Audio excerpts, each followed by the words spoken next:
Okay so hello and welcome back everyone to this another beautiful wonderful सा video. आज के video में हम लोग स्टार्ट करने वाले हैं constitution of India. Constitution of India एक बहुत ही ज़्यादा इम्पॉर्टेंट चैप्टर है फॉर JIGL एंड इस चैप्टर में से बहुत अच्छा खासा मार्क्स आता है। तो आपको बहुत अच्छे से बहुत ज़्यादा ध्यान लगाकर कॉन्स्टिट्यूशन ऑफ इंडिया को देखना है। अंडरस्टूड?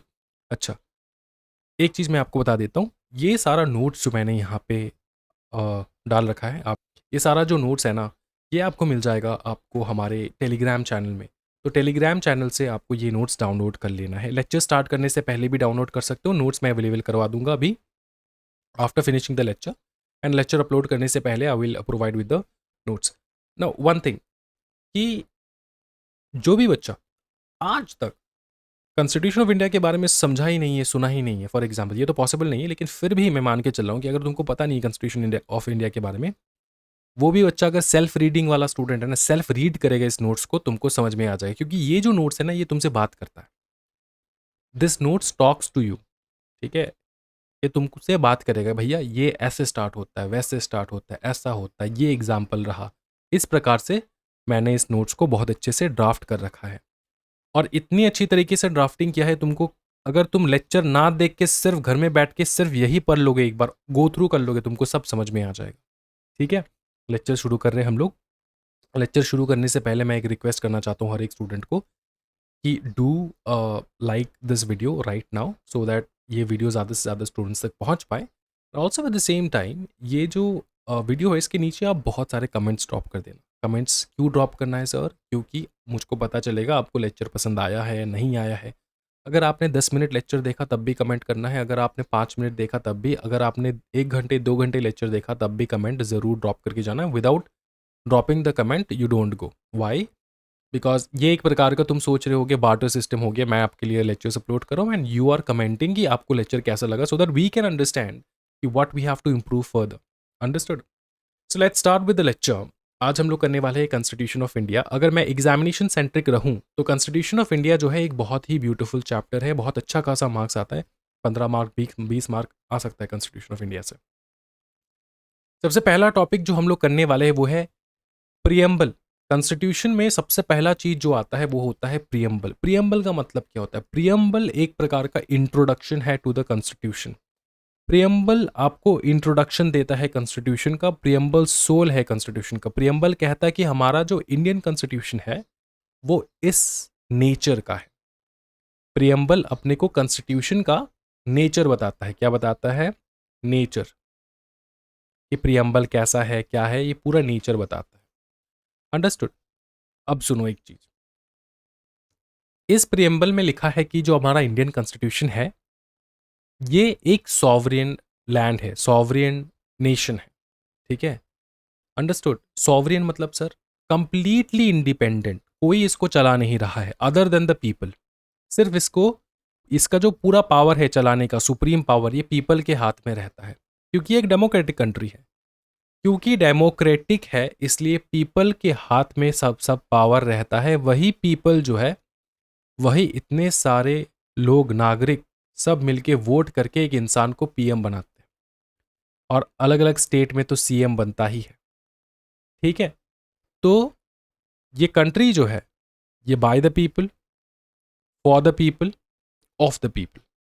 समझ में आ रहा है? समझ में आ रहा है? किसने बनाया? By the people. समझे? किसके लिए? पीपल के लिए, मतलब इस देश के नागरिकों के लिए। समझ में आ रहा है? अच्छा, ये समझ में आ चुका है। सुप्रीम पावर, सॉवरेन नेशन है, इंडिपेंडेंट है, कोई इसको कंट्रोल नहीं कर रहा है, ना चाइना कंट्रोल कर रहा है, ना हमारा US कंट्रोल कर रहा है, ये अपने ही आप कंट्रोल हो रहा है बाय द गवर्नमेंट। सोशलिस्ट है। सोशलिस्ट मतलब ये होता है कि सोशली एंड इकोनॉमिकली इक्वलिटी जो है वो प्रदान करता है सबको। मतलब सब इंसान एक समान, एक बराबर मानते हैं यहाँ पे। ऐसा नहीं है, बहुत सारे कंट्रीज हैं यहाँ पे, इस भूमि पे, भूमि मतलब पूरे अर्थ में, भूगोल में, कि बहुत सारे ऐसे कंट्रीज है जो सारे सिटीजन्स को एक दर्जा नहीं देते, कास्ट सिस्टम है वहाँ पे। लेकिन इंडिया का जो कॉन्स्टिट्यूशन है वो किसी को भी, हालांकि कास्टिज्म इंडिया में भी है, कास्टिज्म इंडिया में भी है, बहुत पिछड़े जगहों पे ये कास्टिज्म देखने को मिलता है, अभी तो बहुत ज़्यादा इम्प्रूव हो चुका है, कॉन्स्टिट्यूशन का डे वन से एम यही था कि जो कास्टिज्म है, इनइक्वालिटी है, इसको रिड्यूस करने के लिए, क्या करने के लिए, इनइक्वालिटीज़ को रिड्यूस करने के लिए उसका डे वन से जो है प्रयोग करते आ रहे हैं, रिड्यूस करना इनइक्वालिटी को। समझ में आ रहा है? तो ये एक ऐसा कंट्री है जहाँ पे तुमको इनइक्वालिटी जो है वो कॉन्स्टिट्यूशन बेयर नहीं करता। कॉन्स्टिट्यूशन जो है उसके सामने हर नागरिक से सेक्युलर, सेक्युलर मतलब इसका कोई ऑफिशियल रिलीजन नहीं है, ऑफिशियल रिलीजन नहीं, यही है इतना ब्यूटीफुल इस लैंड का कि इसका कोई ऑफिशियल रिलीजन नहीं है। ठीक है, अब ये जो है ना एक नेगेटिव पॉइंट हो सकता है, एक पॉजिटिव पॉइंट हो सकता है बहुत सारे लोगों के लिए, ये डिपेंडिंग अपॉन कि आपका आपका पर्सपेक्टिव क्या है। हर इंसान का अलग अलग पर्सपेक्टिव होता है, लेकिन सच बात यह है कि इस भूमि पे जो भी लोग सबसे पहले आए थे वो सेक्युलर थे, इसलिए ये आज भी सेक्युलर है। अगर वो सेक्युलर नहीं होते, फॉर एग्जाम्पल भगवान के बारे में अगर हम लोग बात करें, राम जी, कृष्ण जी, शिव जी, फॉर एग्जाम्पल ये अगर आए हैं इस धरती पे, ठीक है, वो सेक्युलर थे, इसलिए तुम आज सेक्युलर हो। समझ में आ रहा है? इसलिए इसका जो ये आया 42nd अमेंडमेंट में ये वर्ड आया सेक्युलर, ठीक है, ड्यूरिंग इंदिरा गांधी उन्होंने ये वर्ड सेक्युलर लाए, but this does not mean कि she introduce the word to the system, to the country.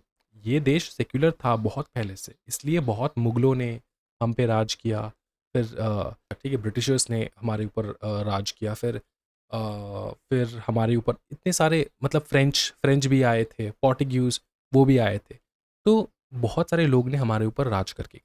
Understood? तो sir are you happy about that? I am not happy about that. कुछ ना कुछ तो mistake हम लोगों ने किया होगा जिसके कारण वी वेर रूल्ड, जो कि आज के डेट में पॉसिबल नहीं है। अंडरस्टूड? सो इसका जो सेक्युलर नेचर है मैं आपको फिर से बताना चाहता हूँ, ये इंट्रोड्यूस हुआ in the 42nd amendment in the Indian constitution. But सच बात यह है कि जिस दिन ये नेशन बना, ठीक है, मतलब इस धरती पे जब सबसे पहले जो रिलीजन आया, उस रिलीजन में जो भी लोग आए सबसे पहले, भगवान कह लो, इंसान कह लो, जो भी आए वो थे सेक्युलर, इसलिए आज भी ये देश सेक्युलर है। ये समझ में आ रहा है? ये बहुत ब्रॉडर कंसेप्ट है, you have to understand this. ठीक है, ये समझ में आ चुका है, कोई दिक्कत वाली बात नहीं है। तो इसका कोई एक ऑफिशियल रिलीजन नहीं है, इसका कोई एक ऑफिशियल रिलीजन नहीं है।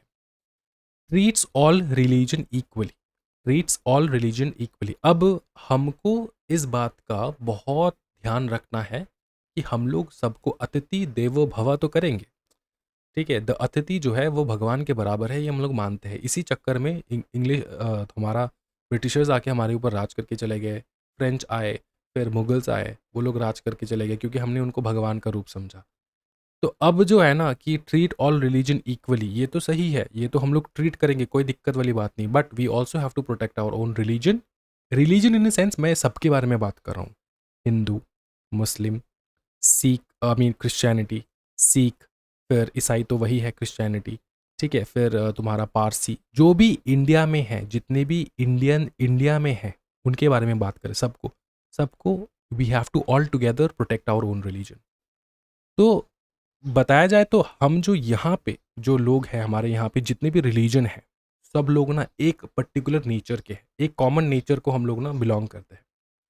अंडरस्टूड? उस नेचर को प्रोटेक्ट करके रखना is a major important thing. Understood? Got it? अच्छा, आगे बढ़ेंगे हम लोग। ऑफिशियल रिलीजन समझ में आ चुका है, ट्रीट्स ऑल रिलीजन इक्वली समझ में आ चुका है। उसके बाद है डेमोक्रेटिक। डेमोक्रेटिक मतलब by the people, for the people, of the people. समझ में आ रहा है? By the people, for the people, of the people, ये पीपल के लिए ही बना है, इसलिए डेमोक्रेटिक। उसके बाद है लास्ट में रिपब्लिक। अभी जो रिपब्लिक नेचर है, रिपब्लिक का मतलब ये होता है यहाँ पे हेड ऑफ द स्टेट रहेगा। यहाँ पे स्टेट, कॉन्स्टिट्यूशन जब मैं बोलता हूँ यहाँ पे स्टेट, काफ़ी दफ़ा आपको स्टेट का मतलब जो है कंट्री, वो हम लोग बोलते हैं। तो स्टेट में प्रेसिडेंट रहता है, इज इलेक्टेड, ठीक है, हेरिडिटरी नहीं आता।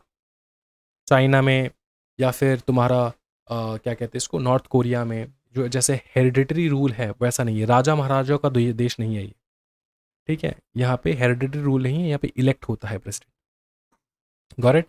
अच्छा, एम करता है क्या? It aims to secure all the citizens.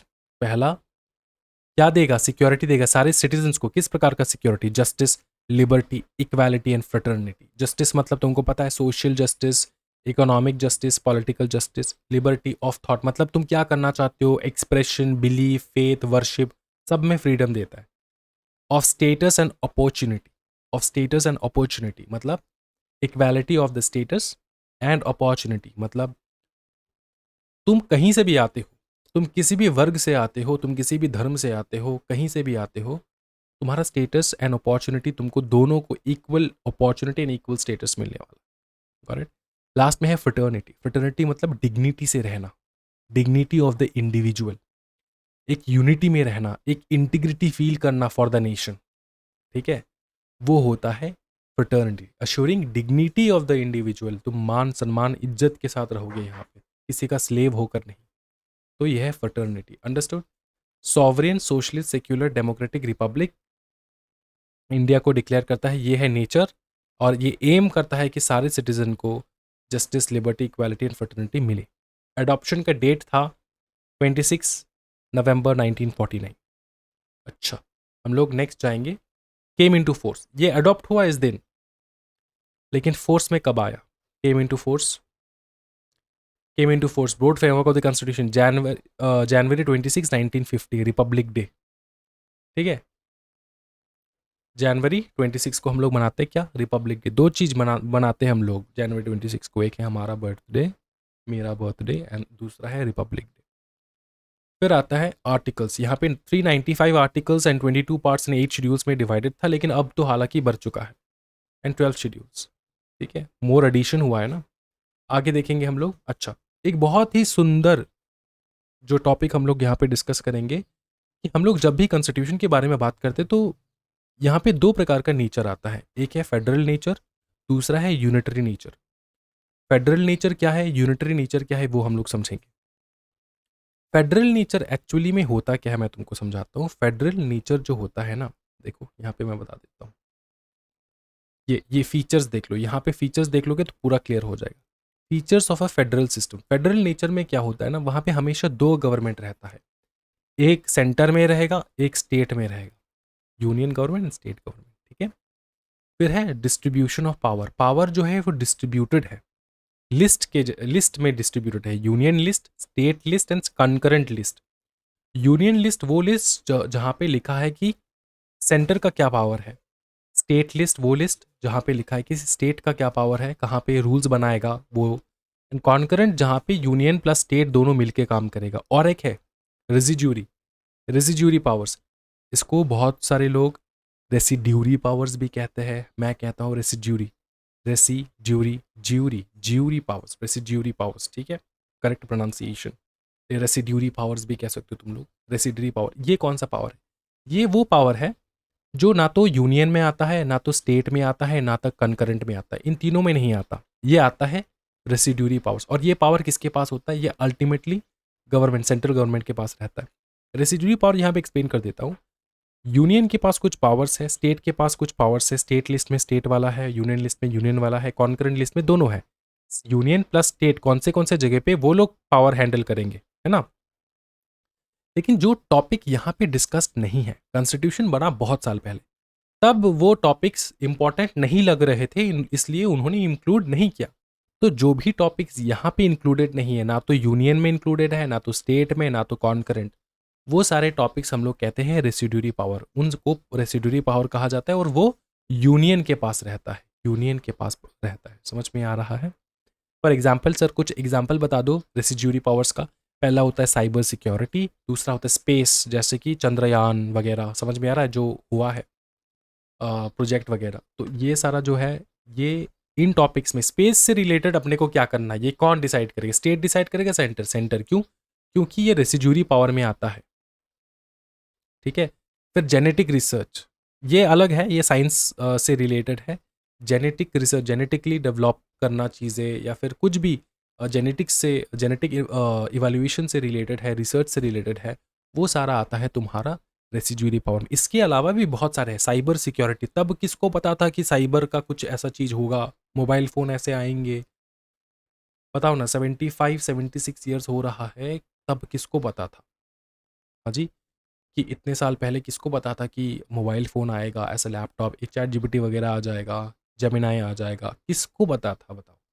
है ना? तो ये इससे रिलेटेड कुछ रूल्स नियम कुछ बनाए नहीं गया, इसके बारे में सोचा ही नहीं गया। तो इसलिए हम लोगों ने बताया कि रेसिड्यूरी पावर कुछ रहेंगे जो सेंटर के पास रहेगा। जब सेंटर को लगेगा कि जो चीज़ में, ठीक है, सेंटर को काम करना है डायरेक्टली, वो डायरेक्टली काम कर सकता है। समझ में आ चुका है? ये है रेसिड्यूरी पावर।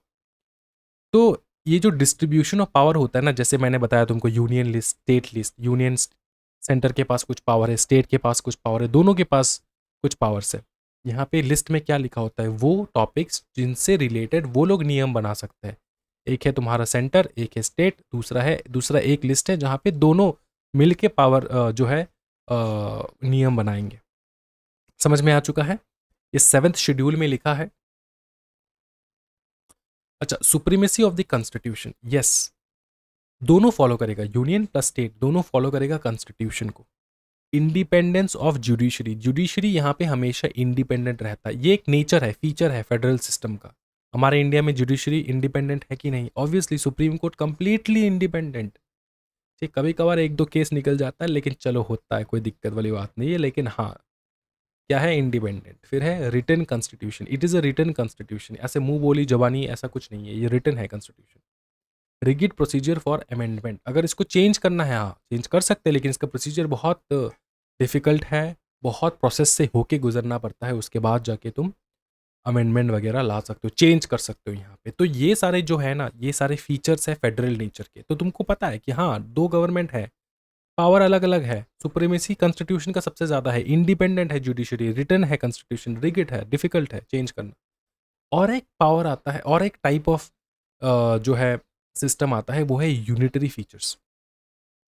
यूनिटरी फीचर्स में क्या होता है कि इसका फॉर्मेशन अलग होता है, mode of formation. Unitary feature में ना क्या है कि सारे स्टेट्स, जैसे यूएसए में सारे स्टेट्स ने मिलके एक नेशन को बनाया। अलग अलग स्टेट था, वो लोग मिलके एक नेशन में आए, वो लोग एज अ कंट्री वो लोग आए। समझ में आ रहा है ना? वैसा तो नहीं है था इंडिया में। India wasn't formed by independent state. USA जैसे इंडिपेंडेंट स्टेट्स मिलके आके बने थे एज वन कंट्री, है ना? बहुत सारे, तुम एज ए कंट्री भी कह सकते हो उनको, बहुत सारे कंट्री मिलके आके बने यूएसए। समझ में आ रहा है? उसी प्रकार से इंडिया नहीं बना। इंडिया उसका यूनिटरी स्टेट था, broken into units for governance. ठीक है, मतलब इंडिया जो है ना, ये एक ही था, भारत एक ही था। इसको हम लोगों ने अलग अलग हिस्सों में ऐसे डिवाइड किया है, अलग अलग स्टेट के हिसाब से। आजकल देखोगे तुम, कभी भी कहीं पे दंग, मतलब कुछ भी होगा, गवर्नमेंट को लग रहा है दूसरा स्टेट बनाना चाहिए, वो डिवाइड कर देगा, बना देगा दूसरा स्टेट। मैं एग्जांपल बताऊंगा, टेंशन ना लो, दूसरा स्टेट बना देगा। ठीक है, तो उनको लग रहा है कि दो स्टेट को मिला के एक स्टेट करना है, वो कर देगा। तो इस प्रकार से एक कंट्री को जब डिवाइड करके सिर्फ उसको अच्छी तरीके से एडमिनिस्टर करने के लिए हमने डिवाइड किया, तो ये नेचर है, मोड ऑफ फॉर्मेशन। इसका मोड ऑफ फॉर्मेशन अलग है। ठीक है, position of the states वेरेंट previously sovereign, union has more power.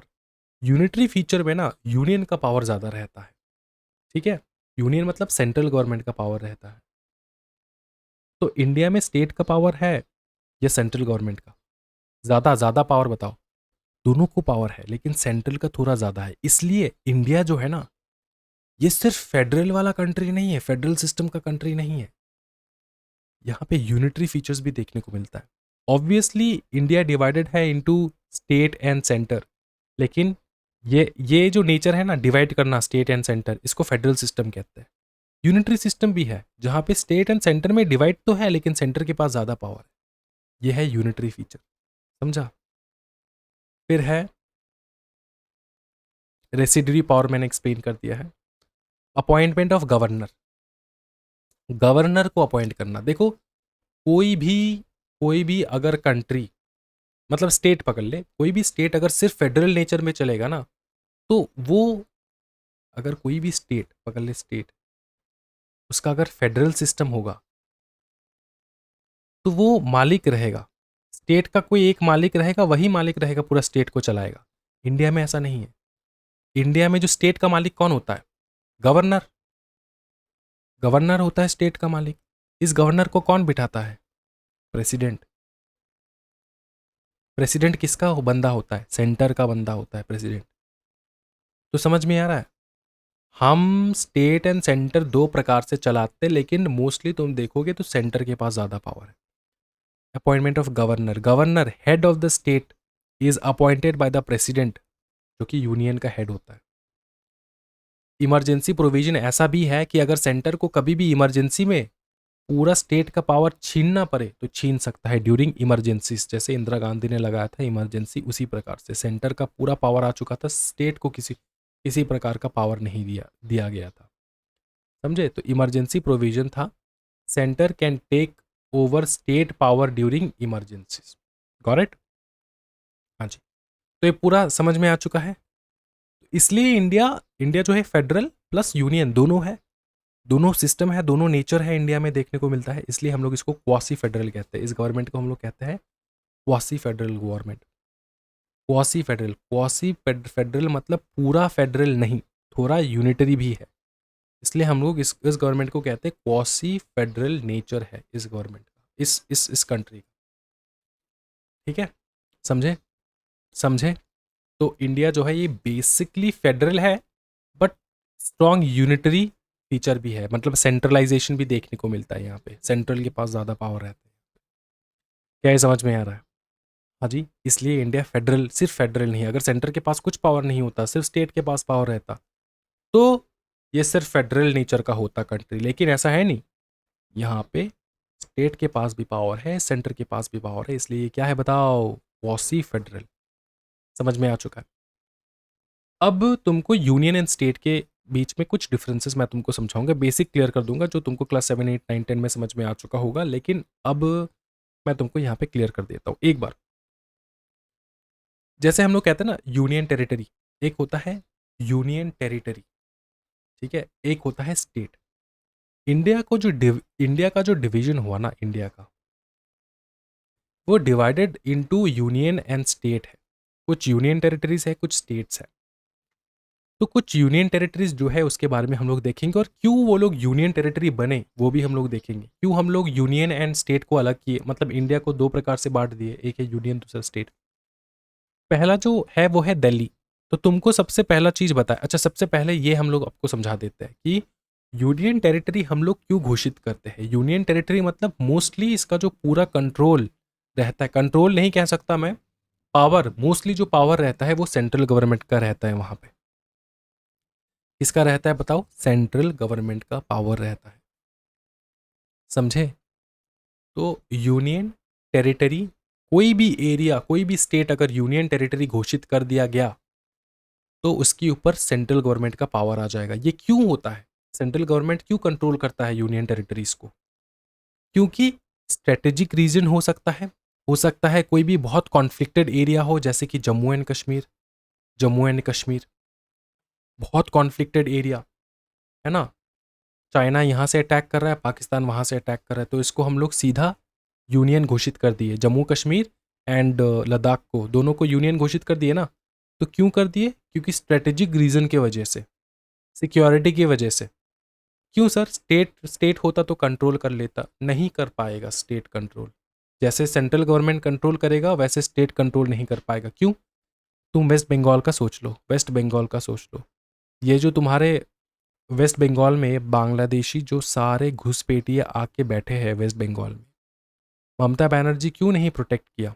उसको पॉलिटिकल एडवांटेज लेना था, पॉपुलेशन बढ़ाना था, इसलिए उसने चुपचाप रही, वो कुछ बोली नहीं। ये पॉलिटिकली फैक्ट है।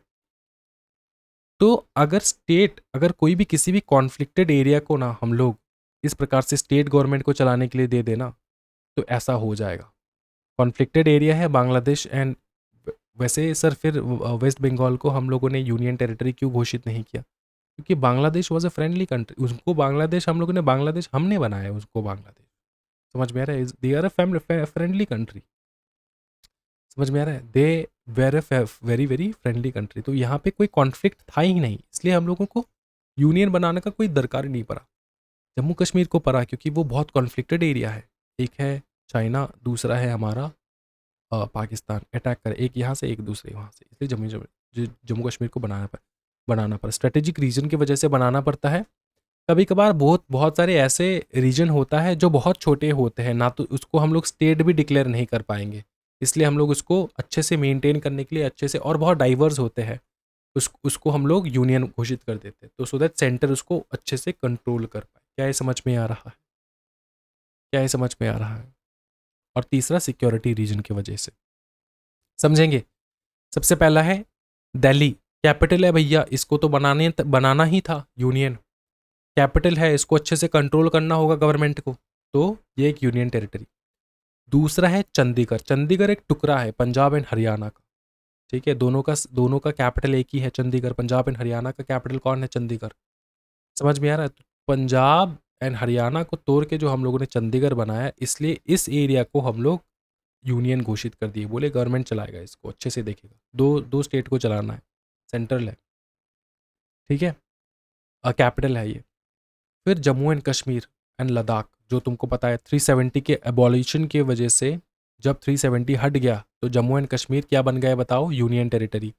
पॉलिटिकल रीजन की वजह से, पॉलिटिकल रीजंस की वजह से हम लोगों ने क्या बताओ ना, आर्टिकल 370 हटाया, एंड ऑब्वियसली सिक्योरिटी रीजन की वजह से एंड पॉलिटिकली ये 370 हटा, तब जाके ये बना, क्या बताओ? यूनियन, ठीक है। फिर है पुडुचेरी, पुडुचेरी एक प्रकार का फ्रेंच कॉलोनी था, बहुत पुराना। पुडुचेरी एक फ्रेंच कॉलोनी था, बहुत पुराना, इसलिए इसको एक स्पेशल स्टेटस दिया गया है पुडुचेरी को। पुडुचेरी में वहाँ पे जाओगे तो तुमको फ्रेंच का बहुत चीज़ें देखने को मिलेगा वहाँ पे, और बहुत डाइवर्सिफाइड है, तो इसलिए इसको हम लोगों ने यूनियन घोषित कर दिया, सेंटर देखेगा इसको। फिर है Andaman and Nicobar island, Andaman and Nicobar island India के मैप से बहुत दूर है।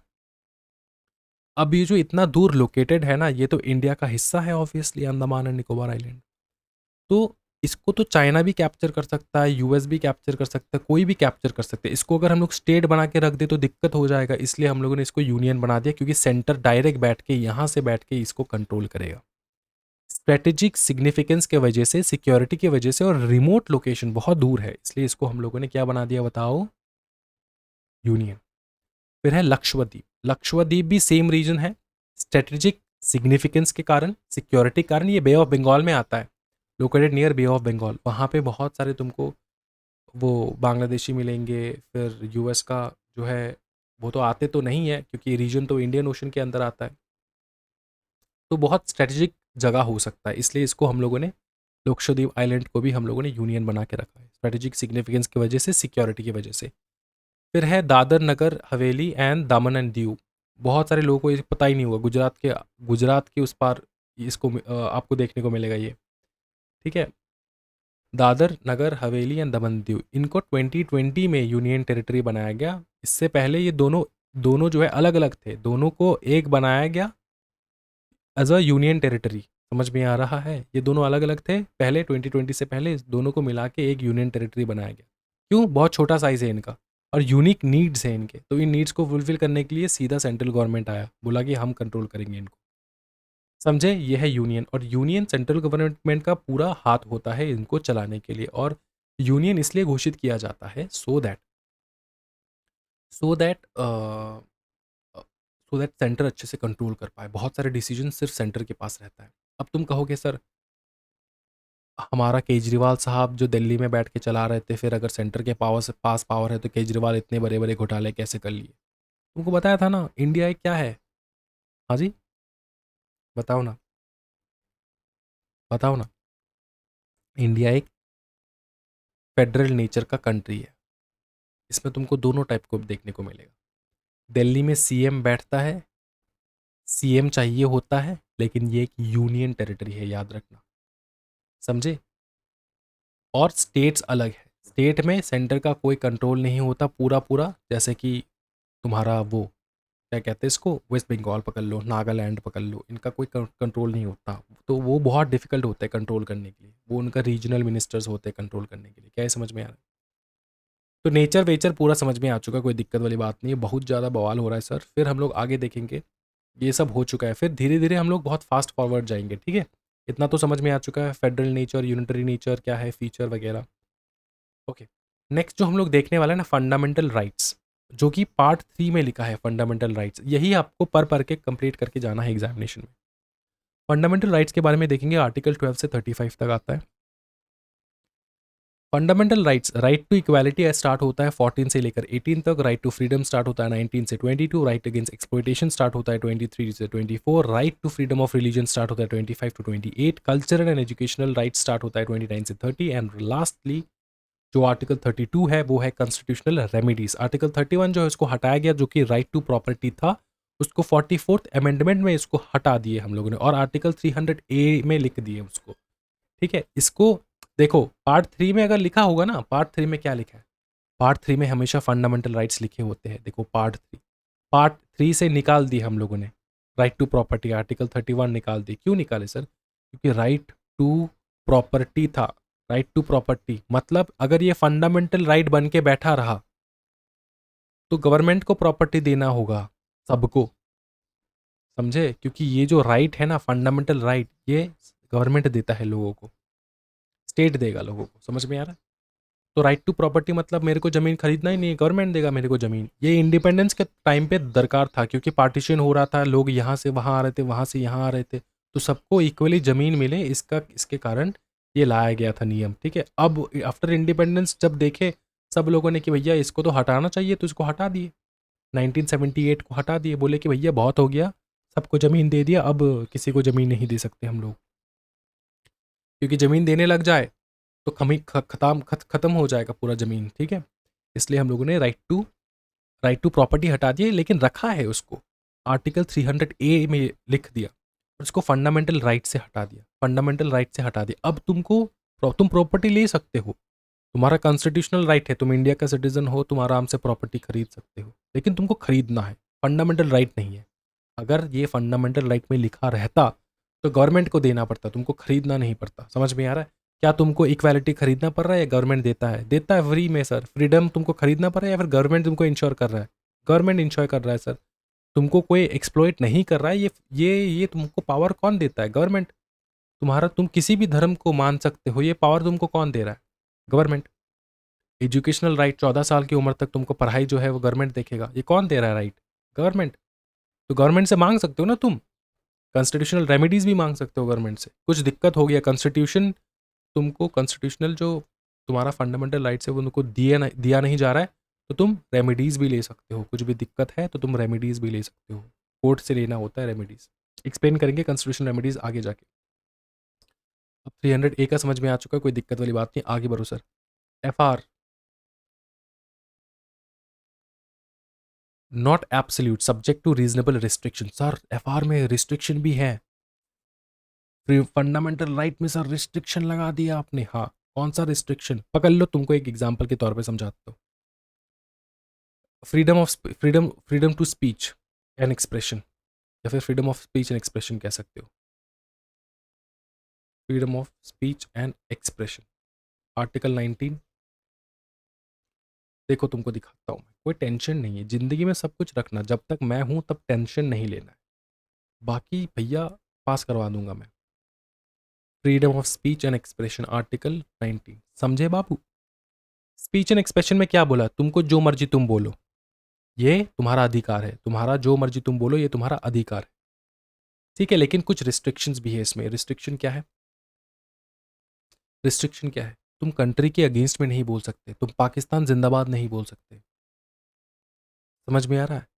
तुम कंट्री के दुश्मन के अगेंस्ट जो है, मतलब के सपोर्ट में तुम बात नहीं कर सकते इंडिया में। तुम ऐसे बात कर सकते हो कि हाँ पाकिस्तान जिंदाबाद, पाकिस्तान जीते, यही मैं चाहता हूँ, पुलिस पकड़ के लेकर जाएंगे तुमको। रिस्ट्रिक्शन है ना भाई मेरे, रिस्ट्रिक्शन है। तुम सुप्रीम कोर्ट के अगेंस्ट जो है उल्टा सीधा बोल रहे हो, रिस्ट्रिक्शन है भाई मेरे। तो वो रिस्ट्रिक्शन, कुछ रीजनेबल रिस्ट्रिक्शंस भी लगेगा तुम्हारे ऊपर। ठीक है, okay. Enforceable through courts, unlike directive principles. एक टॉपिक आएगा डायरेक्टिव प्रिंसिपल, जो तुमको लगेगा भैया कॉन्स्टिट्यूशन में लिखा है तो इसको पूरा फॉलो करना ही है, ऐसा नहीं है। डायरेक्टिव प्रिंसिपल्स क्या होता है कि जब कॉन्स्टिट्यूशन बना रहे थे ना हमारे BR अम्बेडकर साहब, वो उन्होंने सोचा कि यार ये जो स्टेट वगैरह बनेंगे उनको पता कैसे चलेगा कि स्टेट को चलाना कैसे है, तो कुछ डायरेक्टिव प्रिंसिपल्स लिख देता हूँ, तो उधर उनको पता चले कि उनको बेसिकली क्या करना होगा, बेसिकली उनका पहला काम क्या है। ये एकदम मैंडेटरी नहीं है उनको फॉलो करना, लेकिन मैं लिख देता हूँ as a guideline, as a guidance. तो वो होता है डायरेक्टिव प्रिंसिपल। पकड़ लो तुम और हम आज बन गए क्या, चीफ मिनिस्टर। तो हमको पता नहीं हमको करना क्या, हमारा काम ही हमको नहीं पता। तो हम लोग देखेंगे कॉन्स्टिट्यूशन खोल के और देखेंगे जो कुछ भी लिखा है वो उसको फॉलो करेंगे। मैंडेटरी है क्या, नहीं। तो जो चीज़ मैंडेटरी नहीं है, डॉक्टर बी आर अम्बेडकर, बाबा साहब अम्बेडकर ने बता के गए कि वो मैंडेटरी नहीं है, तो वो तुम कोर्ट से मांग सकते हो नहीं। ठीक है ना, तुम क्या मांग सकते हो कोर्ट से, तुम फंडामेंटल राइट मांग सकते हो जो मैंडेटरी है, वो मांग सकते हो, लेकिन डायरेक्टिव प्रिंसिपल मांग सकते हो नहीं। समझे बात।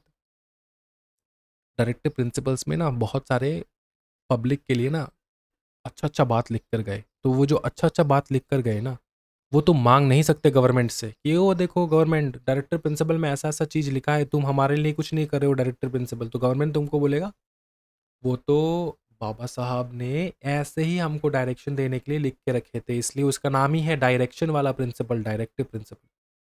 वो मैंडेटरी नहीं है, वो छोड़ दो, वो भूल जाओ तुम, ऐसे कह सकता है गवर्नमेंट। क्या ये समझ में आ रहा है।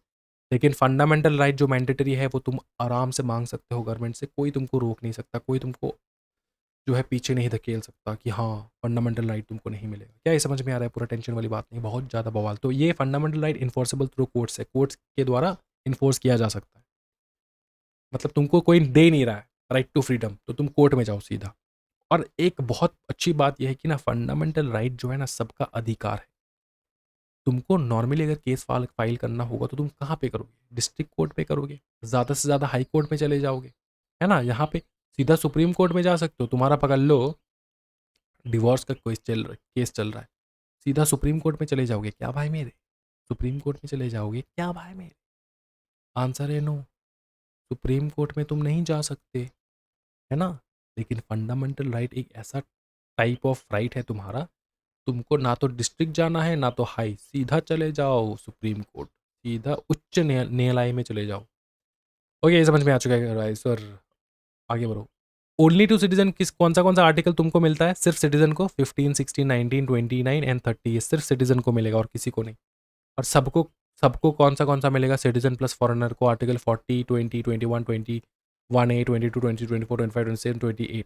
ठीक है, सबको मिलने वाला, एक्सेप्ट समटाइम्स एलियन वाले एनिमीज को नहीं मिलेगा, फॉर एग्जाम्पल पाकिस्तान।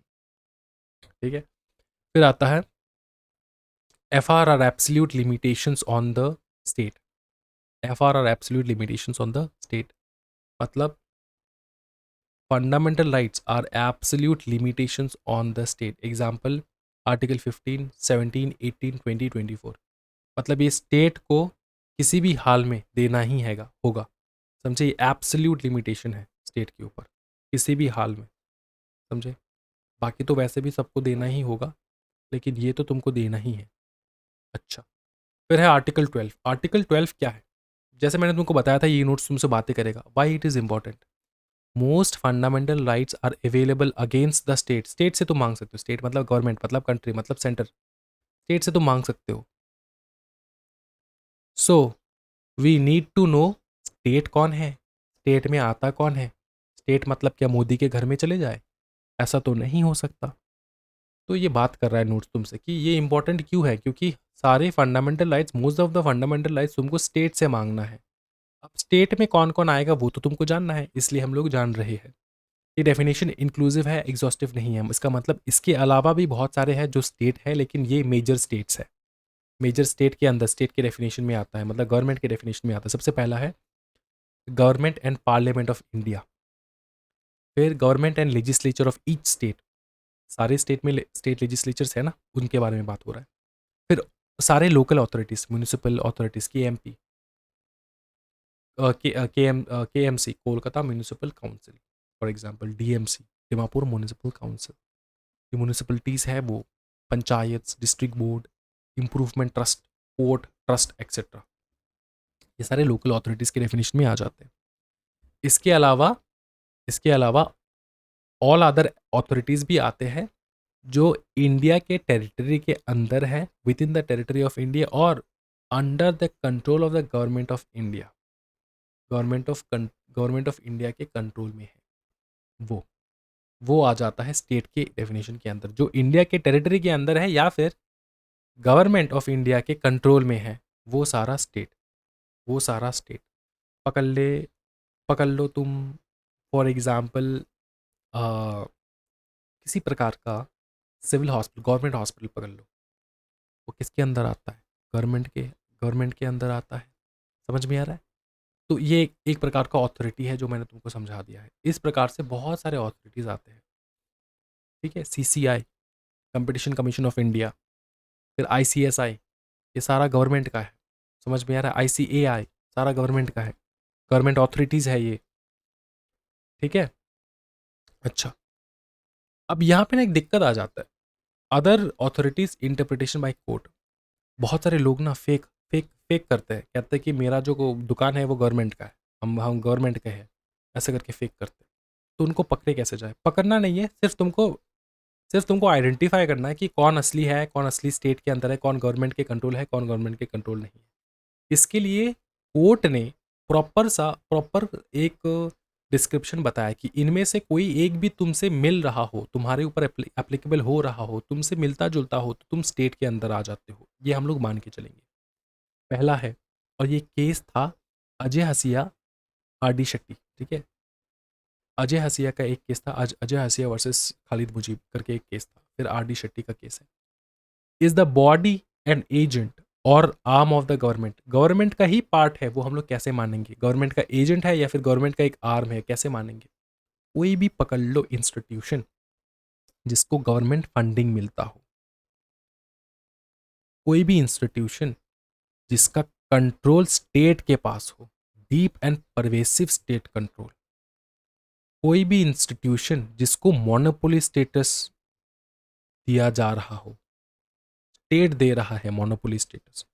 कोई भी इंस्टीट्यूशन है जिसको मोनोपोली स्टेटस, मतलब कि सिर्फ तुम्ही को ये काम करने के अलाउड है, किसी और को ये काम, बिजनेस जो है ये करने के लिए अलाउड ही नहीं है।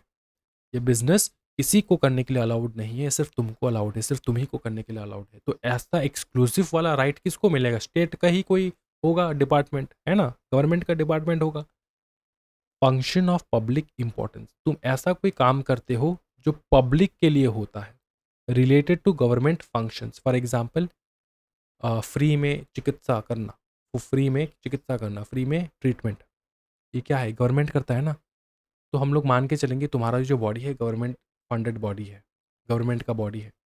Public importance, related to government functions, public को ध्यान में रखते हुए फंक्शंस करता हो वो इंस्टीट्यूशन। फॉर एग्जांपल कोई भी हॉस्पिटल जो कि पब्लिकली फ्री चिकित्सा देता हो, तो गवर्नमेंट का ही होगा, राइट? तो तुम आइडेंटिफाई कर पाओगे, अच्छा ये गवर्नमेंट का ही होगा। फिर है a government department transfer to the corporation, government का कोई ऐसा डिपार्टमेंट होगा जो बहुत टाइम से, पकड़ लो, गवर्नमेंट कंट्रोल कर रहा होगा। अब गवर्नमेंट ने क्या किया, वो डिपार्टमेंट ट्रांसफ़र कर दिया किसी कंपनी को या फिर कॉरपोरेशन को, ट्रांसफ़र कर दिया, बोला कि ये वाला काज तुम देखोगे आज से। तो जो गवर्नमेंट का काम हम देख रहे हैं ना, हम भी है गवर्नमेंट का एजेंट। समझ में आ रहा है? फिर है entire share capital held by government, मतलब पूरा का पूरा शेयर कैपिटल 100% गवर्नमेंट हेल्ड कर रहा हो तो वो गवर्नमेंट का ही है। Entire share capital held by government, तो वो गवर्नमेंट का ही है।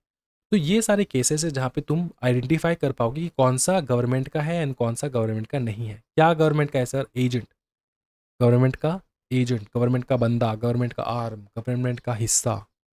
समझे? क्यों सर?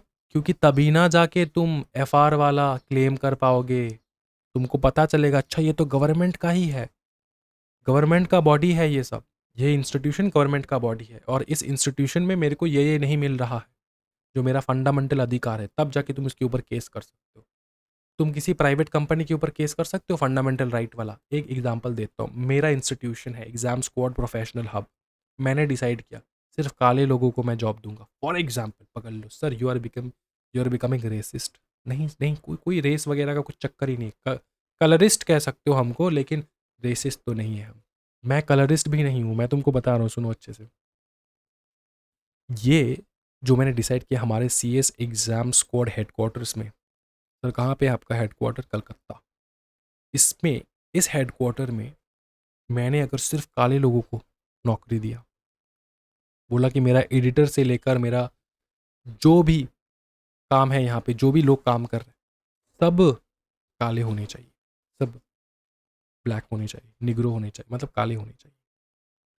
अब तुम बहुत सफ़ेद, एक बहुत सुंदर सी कन्या, तुम आके गवर्नमेंट को कंप्लेन कर सकते हो कि हम सिर्फ काले लोगों को रख रहे हैं यहाँ पे? नहीं। क्यों? क्यों नहीं कंप्लेन कर सकते? क्यों नहीं पुलिस का केस कर सकते हैं मेरे ऊपर? क्योंकि मैं गवर्नमेंट नहीं हूँ, मैं प्राइवेट हूँ।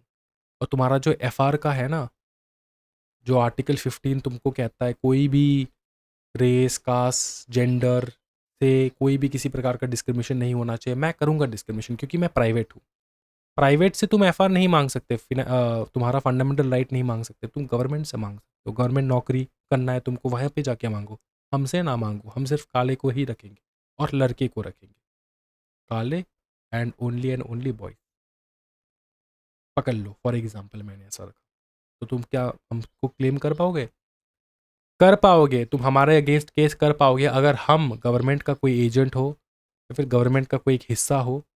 लेकिन हम तो है नहीं, हम तो गवर्नमेंट अथॉरिटी के अंदर आते ही नहीं, हम प्राइवेट है मेरा, तो तुम कुछ नहीं कर सकते। तो इसीलिए आइडेंटिफाई करने के लिए कि कौन सा गवर्नमेंट है, कौन सा प्राइवेट है, या फिर कौन सा गवर्नमेंट नहीं है, कौन सा गवर्नमेंट के अंदर नहीं आता, कौन सा सेंटर के अंदर नहीं आता, तो हम लोग ये सारा चीज़ करेंगे।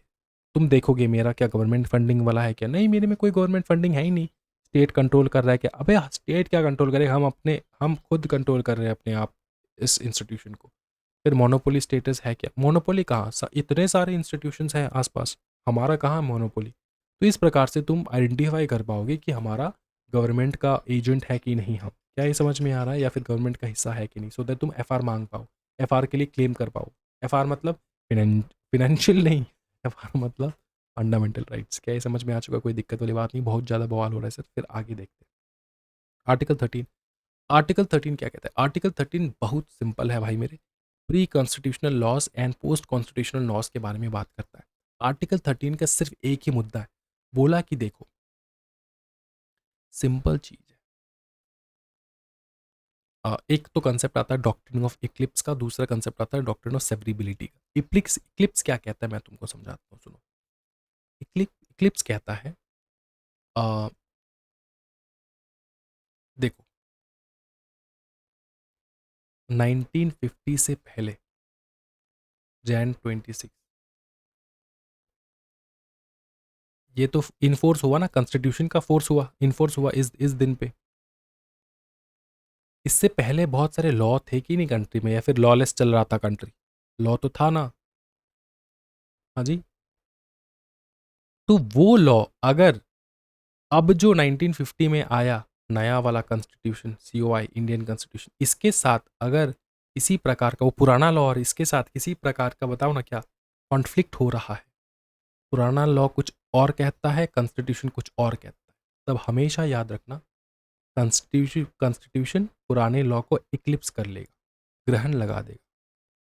समझ में आ रहा है? सर इतना डिफिकल्ट कंसेप्ट बनाए क्यों लॉ मेकर? कोई डिफिकल्ट नहीं, मज़ेदार बनाने के लिए, वरना नींद आ जाएगा ना पढ़ते पढ़ते। इसलिए मज़ेदार बनाने के लिए चंद्रमा को घुसेर दिया यहाँ पे, बोले कि इक्लिप्स हो जाएगा। इक्लिप्स कैसे? ये चंद्रमा, ठीक है। और हम लोग एकदम हिंदू कल्चर के हिसाब से बताए, बहुत मज़ा आएगा, सुनो। ये मून, ये मून है, बहुत पुराना लॉ। और नया लॉ आया है तुम्हारा, ये है ग्रहण लगाने के लिए राहु, राहु लगाएगा ग्रहण, ठीक है, इक्लिप्स जो करेगा। अब ये है सीओआई, कॉन्स्टिट्यूशन ऑफ इंडिया। तो जब ये एक साथ आएगा ना और देखेगा कि यार ये वाला लॉ जो है कॉन्स्टिट्यूशन के साथ मिल नहीं रहा है, लॉ कुछ और कह रहा है, कॉन्स्टिट्यूशन कुछ और, तो ये राहु जो है मून के ऊपर ग्रहण लगा देगा, कॉन्स्टिट्यूशन पुराने लॉ के ऊपर हावी हो जाएगा, फिर सिर्फ कॉन्स्टिट्यूशन ही चलेगा, पुराना लॉ दिखेगा नहीं। जब मून का इक्लिप्स होता है, जब मून को इक्लिप्स करते हैं, मून का इक्लिप्स होता है, मून को ग्रहण लगता है, तब क्या मून को आप देख पाते हो या फिर एकदम परछाई परछाई देखते हो? आप बताओ, सच्ची में बता दो, एकदम परछाई देखते हो ना? मून को दिखाई नहीं, दिखता नहीं। क्यों नहीं दिखता? क्योंकि वो वो ढक चुका है। किसने ढका? कॉन्स्टिट्यूशन ने ढक दिया पुराने लॉ को, मून को ढक दिया। क्यों? क्योंकि इनकंसिस्टेंट था ना, मान नहीं रहा था। पुराना लॉ कुछ और बोल रहा था और कॉन्स्टिट्यूशन कुछ और बोलना चाहता था। समझ में आ रहा है? दोनों कन्फ्लिक्ट कर रहे थे, जीता कौन? कॉन्स्टिट्यूशन। अब इक्लिप्स का कंसेप्ट इसलिए लाया गया ना, बोल रहा है कि इक्लिप्स के कॉन्सेप्ट में क्या होता है, इसको पूरा डॉर्मेट बना देता है मून को, मतलब लॉ को, मतलब इसको पूरा सुला देता है। जब तक हम हैं तब है, जब हम हट जाएंगे, इक्लिप्स का कंसेप्ट ही तो ये है कि मून हमेशा ग्रहण के हमेशा लगा रहता है, या फिर हट जाता है ना, जब ये हट जाएगा तब ये अचानक से एक्टिव हो जाएगा लॉ, पुराना लॉ एक्टिव हो जाएगा। यही है doctrine of eclipse. Such inconsistent law are not dead, इसको मारते नहीं हम लोग, मून को मारते नहीं हम लोग, इसको सिर्फ ढक देते हैं, but become dormant, overshadow हो जाता है by the FR, fundamental right से। If the fundamental right is amended later to remove the conflict, the law revives automatically. मतलब कॉन्स्टिट्यूशन में क्या है, एफआर है, एफआर में कुछ लिखा है और पुराना लॉ कुछ है, किसको मानेंगे, एफआर को मानेंगे, इसको हम लोग ढक देंगे। कब तक ढकेंगे, ग्रहण कब तक लगा रहेगा सर, ग्रहण तब तक लगा रहेगा जब तक कि ना हम फंडामेंटल राइट को हल्का फुल्का चेंज कर दे, सो दैट ये दोनों पुराना लॉ और फंडामेंटल राइट कॉन्फ्लिक्ट ना करे। समझ में आ रहा है? अगर हम लोग चेंज कर रहे हैं और फिर चेंजेस करने के बाद पुराना लॉ और एफआर जो है दोनों एकदम हंसी खुशी चल रहा है, कोई दिक्कत नहीं है, एक दूसरे का साथ कोई कॉन्फ्लिक्शन नहीं है, कॉन्फ्लिक्ट नहीं हो रहा है, समझ में आ रहा है, तब से ये नया लॉ आ जाएगा, फिर वापस जिंदा हो जाएगा, मतलब ग्रहण खत्म हो जाएगा फिर। ये होता है इक्लिप्स। ठीक है, पूरा ग्रहण लगा देना। और डॉक्ट्रिन ऑफ सिविलिटी क्या है पता है, बोलता है पूरा नहीं लगाओ, आधा ग्रहण लगाओ, छोटा सा ग्रहण लगाना। ये है मून, ये है मून, ठीक है, ये है पुराना लॉ और ये है तुम्हारा फंडामेंटल राइट। ये ग्रहण लगा दे, सिर्फ इस एरिया को ग्रहण लगाए। क्यों सर, सिर्फ यही एरिया था जो इनकंसिस्टेंट था, मतलब जो एफआर के साथ मिल नहीं रहा था। बाकी का जो लॉ है वो एकदम बवाल है, बिंदास है, कोई टेंशन वाली बात नहीं। लेकिन उस पुराने लॉ का सिर्फ एक हिस्सा था जो एफआर के साथ मिल नहीं रहा था, इनकंसिस्टेंट था, इसलिए सिर्फ इसी को हम लोगों ने क्या कर दिया, ग्रहण लगा दिया, क्या कर दिया, इक्लिप्स कर दिया। समझ में आ रहा है, छोटा सा किया है, पूरा नहीं किया। तो सिर्फ यही पोर्शन जो है एफआर का मानेंगे, बाकी जो इनकंसिस्टेंट नहीं है वो तो हम लोग पुराना लॉ का मानेंगे, और बाकी तो ये वाला पोर्शन एफआर का है ही, और जो पोर्शन इनकंसिस्टेंट है वो हम लोग एफआर का मानेंगे। Doctrine of severability, if the offending part, मतलब जो पार्ट ऑफेंड हो रहा है, एफआर को ऑफेंड कर रहा है, एफआर को लग रहा है कि नहीं नहीं नहीं वो सही नहीं है, जितना पार्ट सही नहीं है उसी को सेपरेट कर दो ना। If the offending part of the law can be separated from the valid part, जो वैलिड है, ये वाला पार्ट वैलिड है ना, इसको रखो, without destroying the loss intent, only the offering part is void. सिर्फ इस ऑफरिंग, सॉरी ऑफरिंग कह रहा हूँ, ऑफेंडिंग पार्ट जो है वही वॉइड होगा, उसी को चेंज करेंगे। If inseparable, the whole law is void. अगर इनसेपरेबल है, मतलब ये इसको हम लोग ग्रहण नहीं, इसको सिर्फ इतना ग्रहण लगाने से नहीं चलेगा, सेपरेट नहीं कर पा रहे हम लोग, तो पूरा का पूरा लॉ को हम लोग ग्रहण लगा देंगे। वरना अगर थोड़ा थोड़ा पार्ट है, थोड़ा थोड़ा उसको हटाओ। इसको और अच्छे से समझाओ क्या, सुन भाई मेरे, देख भाई मेरे, प्यार करना तो डरना क्या, सॉरी प्यार किया तो डरना क्या। मुझे तुम सबसे प्यार है तो मैं समझाऊंगा, कोई टेंशन वाली बात नहीं। देख, फंडामेंटल राइट्स, 4 लाइन लिखा है फंडामेंटल राइट्स में, पुराने लॉ 26 जनवरी से पहले आया था, इसमें भी 4 लाइन लिखा है। डॉक्ट्रिन ऑफ इक्लिप्स कहता है पुराना लॉ और नया फंडामेंटल राइट दोनों मिल नहीं रहा है, तो बोल रहा है फंडामेंटल राइट तू इसको ग्रहण लगा दे, मतलब इसको सुला दे, ये सो जाएगा, स्लीप करेगा, जिसको हम लोग कहते हैं डॉर्मेंट। डॉर्मेंट मतलब मरता नहीं है, सोता रहता है, ठीक है। और किसको फॉलो करेंगे, एफआर। तो सर ग्रहण कब तक चलेगा, ये इक्लिप्स कब तक चलेगा, जब तक हम लोग एफआर को थोड़ा बहुत चेंजेस ना कर दे, तो दैट दोनों जो है फिर से एक्टिव हो जाए, मतलब दोनों जो है एक साथ चलने में कोई दिक्कत ना हो। इस प्रकार का चेंजेस जब तक हम लोग एफआर में नहीं लाएंगे तब तक ये इक्लिप्स रहेगा। ये होता है डॉक्ट्रिन ऑफ इक्लिप्स, समझे। अब डॉक्ट्रिन ऑफ सेवरेबिलिटी क्या कहता है, ये है एफआर, ये है तुम्हारा पुराना लॉ, 4 लाइन लिखा है, यहाँ पर भी 4 लाइन लिखा है। एफआर बोल रहा है, सुनना भाई मेरे, सिर्फ 2 ही लाइन कॉन्फ्लिक्ट कर रहा है, ये वाला लाइन और ये वाला लाइन, ये वाला लाइन, ये वाला लाइन और ये वाला लाइन। तो डॉक्ट्रिन ऑफ सेवरेबिलिटी कहता है जो 2 लाइन कॉन्फ्लिक्टेड है ना उसको हटा दो, इसका फॉलो करो, एफआर का। बाकी ये तो कॉन्फ्लिक्ट नहीं कर रहा है ना इसके साथ, बाकी का जो 2 लाइन है, हिस्सा है, लॉ का, वो तो कॉन्फ्लिक्टेड नहीं है ना एफआर के साथ। तो इन सबको चालू रखो, इनको इनको सुलाओ मत, सिर्फ इसको सुला दो। ठीक है, ये कहता है डॉक्ट्रिन ऑफ सेवरेबिलिटी। क्या ये समझे भाई? इससे ज़्यादा अच्छा भगवान गणेश ही तुमको समझा सकते हैं, और कोई नहीं, और कोई नहीं भाई, मेरे सच्चे में बता रहा हूँ। मैंने पूरा गॉड लेवल समझा दिया तुमको। आर्टिकल 13 समझ में आ चुका है, ये मान के चल रहा हूँ। ठीक है, doctrine of severability and doctrine of Eclipse. Next बाकी कुछ यहाँ से पढ़ना नहीं है। फिर है डॉक्ट्रिन ऑफ वेवर का एक कंसेप्ट है। डॉक्ट्रिन ऑफ वेवर मतलब क्या सिटीजन जो है वो अपने फंडामेंटल राइट को गिव अप कर सकते हैं, दे सकते हैं, बोले कि हमको फंडामेंटल राइट चाहिए ही नहीं। आंसर है नो, कोई भी सिटीजन अपने फंडामेंटल राइट्स को गिव अप नहीं कर सकते। F R not just for individual benefit but based on public policy. For example, fundamental right क्या है? फ्रीडम। ठीक है, और पकड़ लो मेरी मम्मी मेरे को हाथ पैर बांध के, मेरा पकड़ लो मैं 18+ हो गया, ठीक है, मेरा हाथ पैर बांध के मेरे मम्मी मेरे को रास्ते पे घुमा रही, क्या मैं बवाल कर सकता हूँ मम्मी के अगेंस्ट? आंसर है यस। क्या मैं क्या मैं गवर्नमेंट को कह सकता हूँ मेरे को कोई दिक्कत नहीं है मेरी मम्मी अगर मेरे को बांध कर चला रही है तो गवर्नमेंट करेगा तुमको दिक्कत नहीं लेकिन हमको दिक्कत है कि तुम अपना जो फंडामेंटल राइट है तुम यूज़ नहीं कर रहे हो।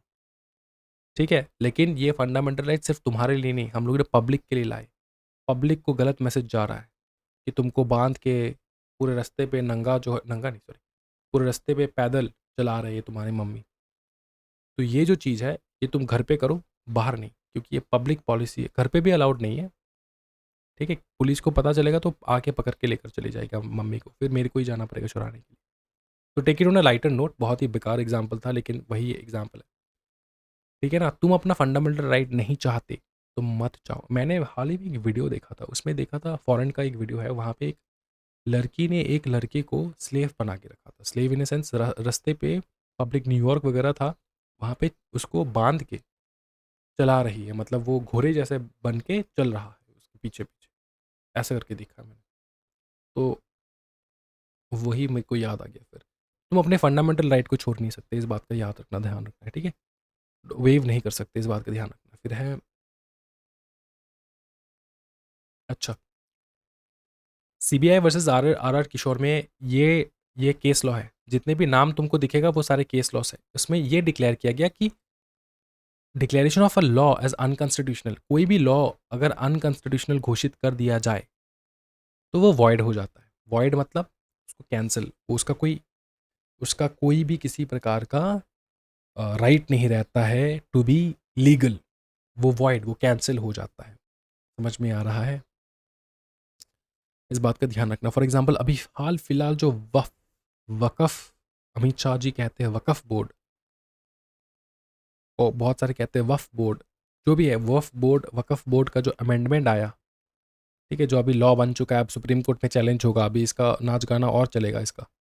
ठीक है, तो ये जो वकफ बोर्ड आया, इसका दो सॉरी वकफ बोर्ड का जो वकफ जो भी लॉ था उसका जो अमेंडमेंट आया, उस अमेंडमेंट में जो भी चेंजेस आया वो बहुत सारे लोग कह रहे कि वो अनकॉन्स्टिट्यूशनल है।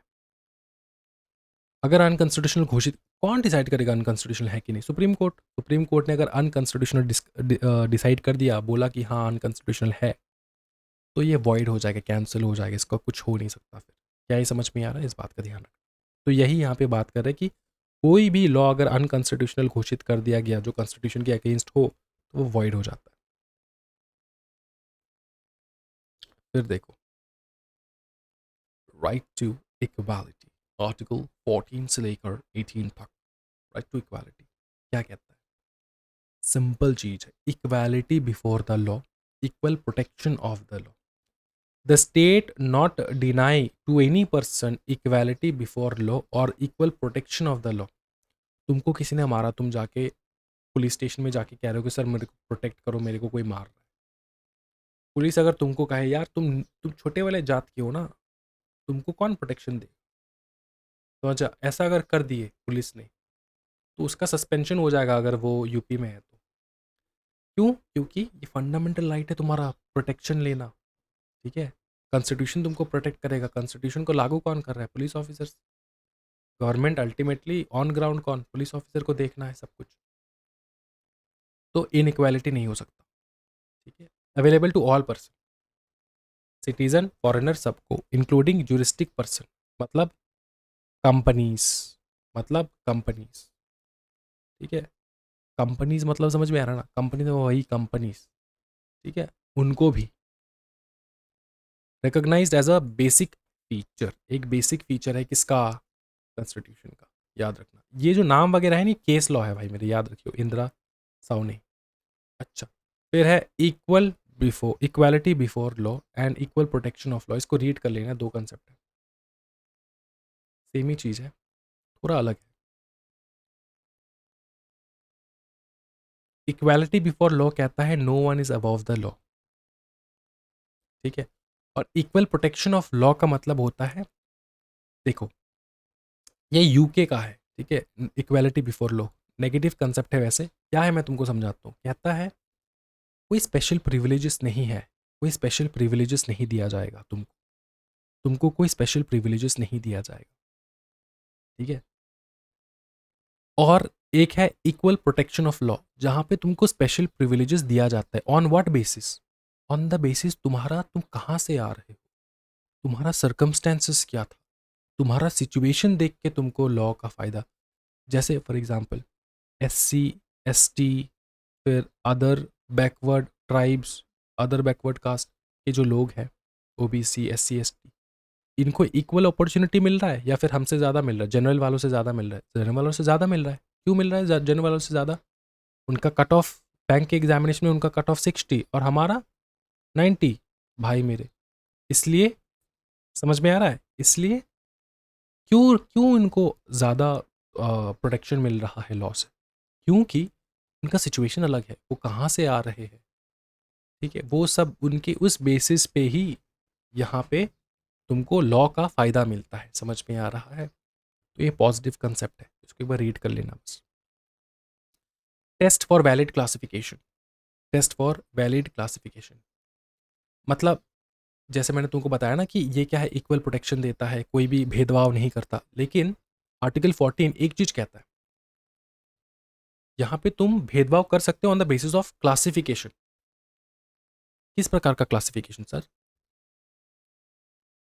देखो ये वाला article 14 does not forbid classification but forbids class legislation.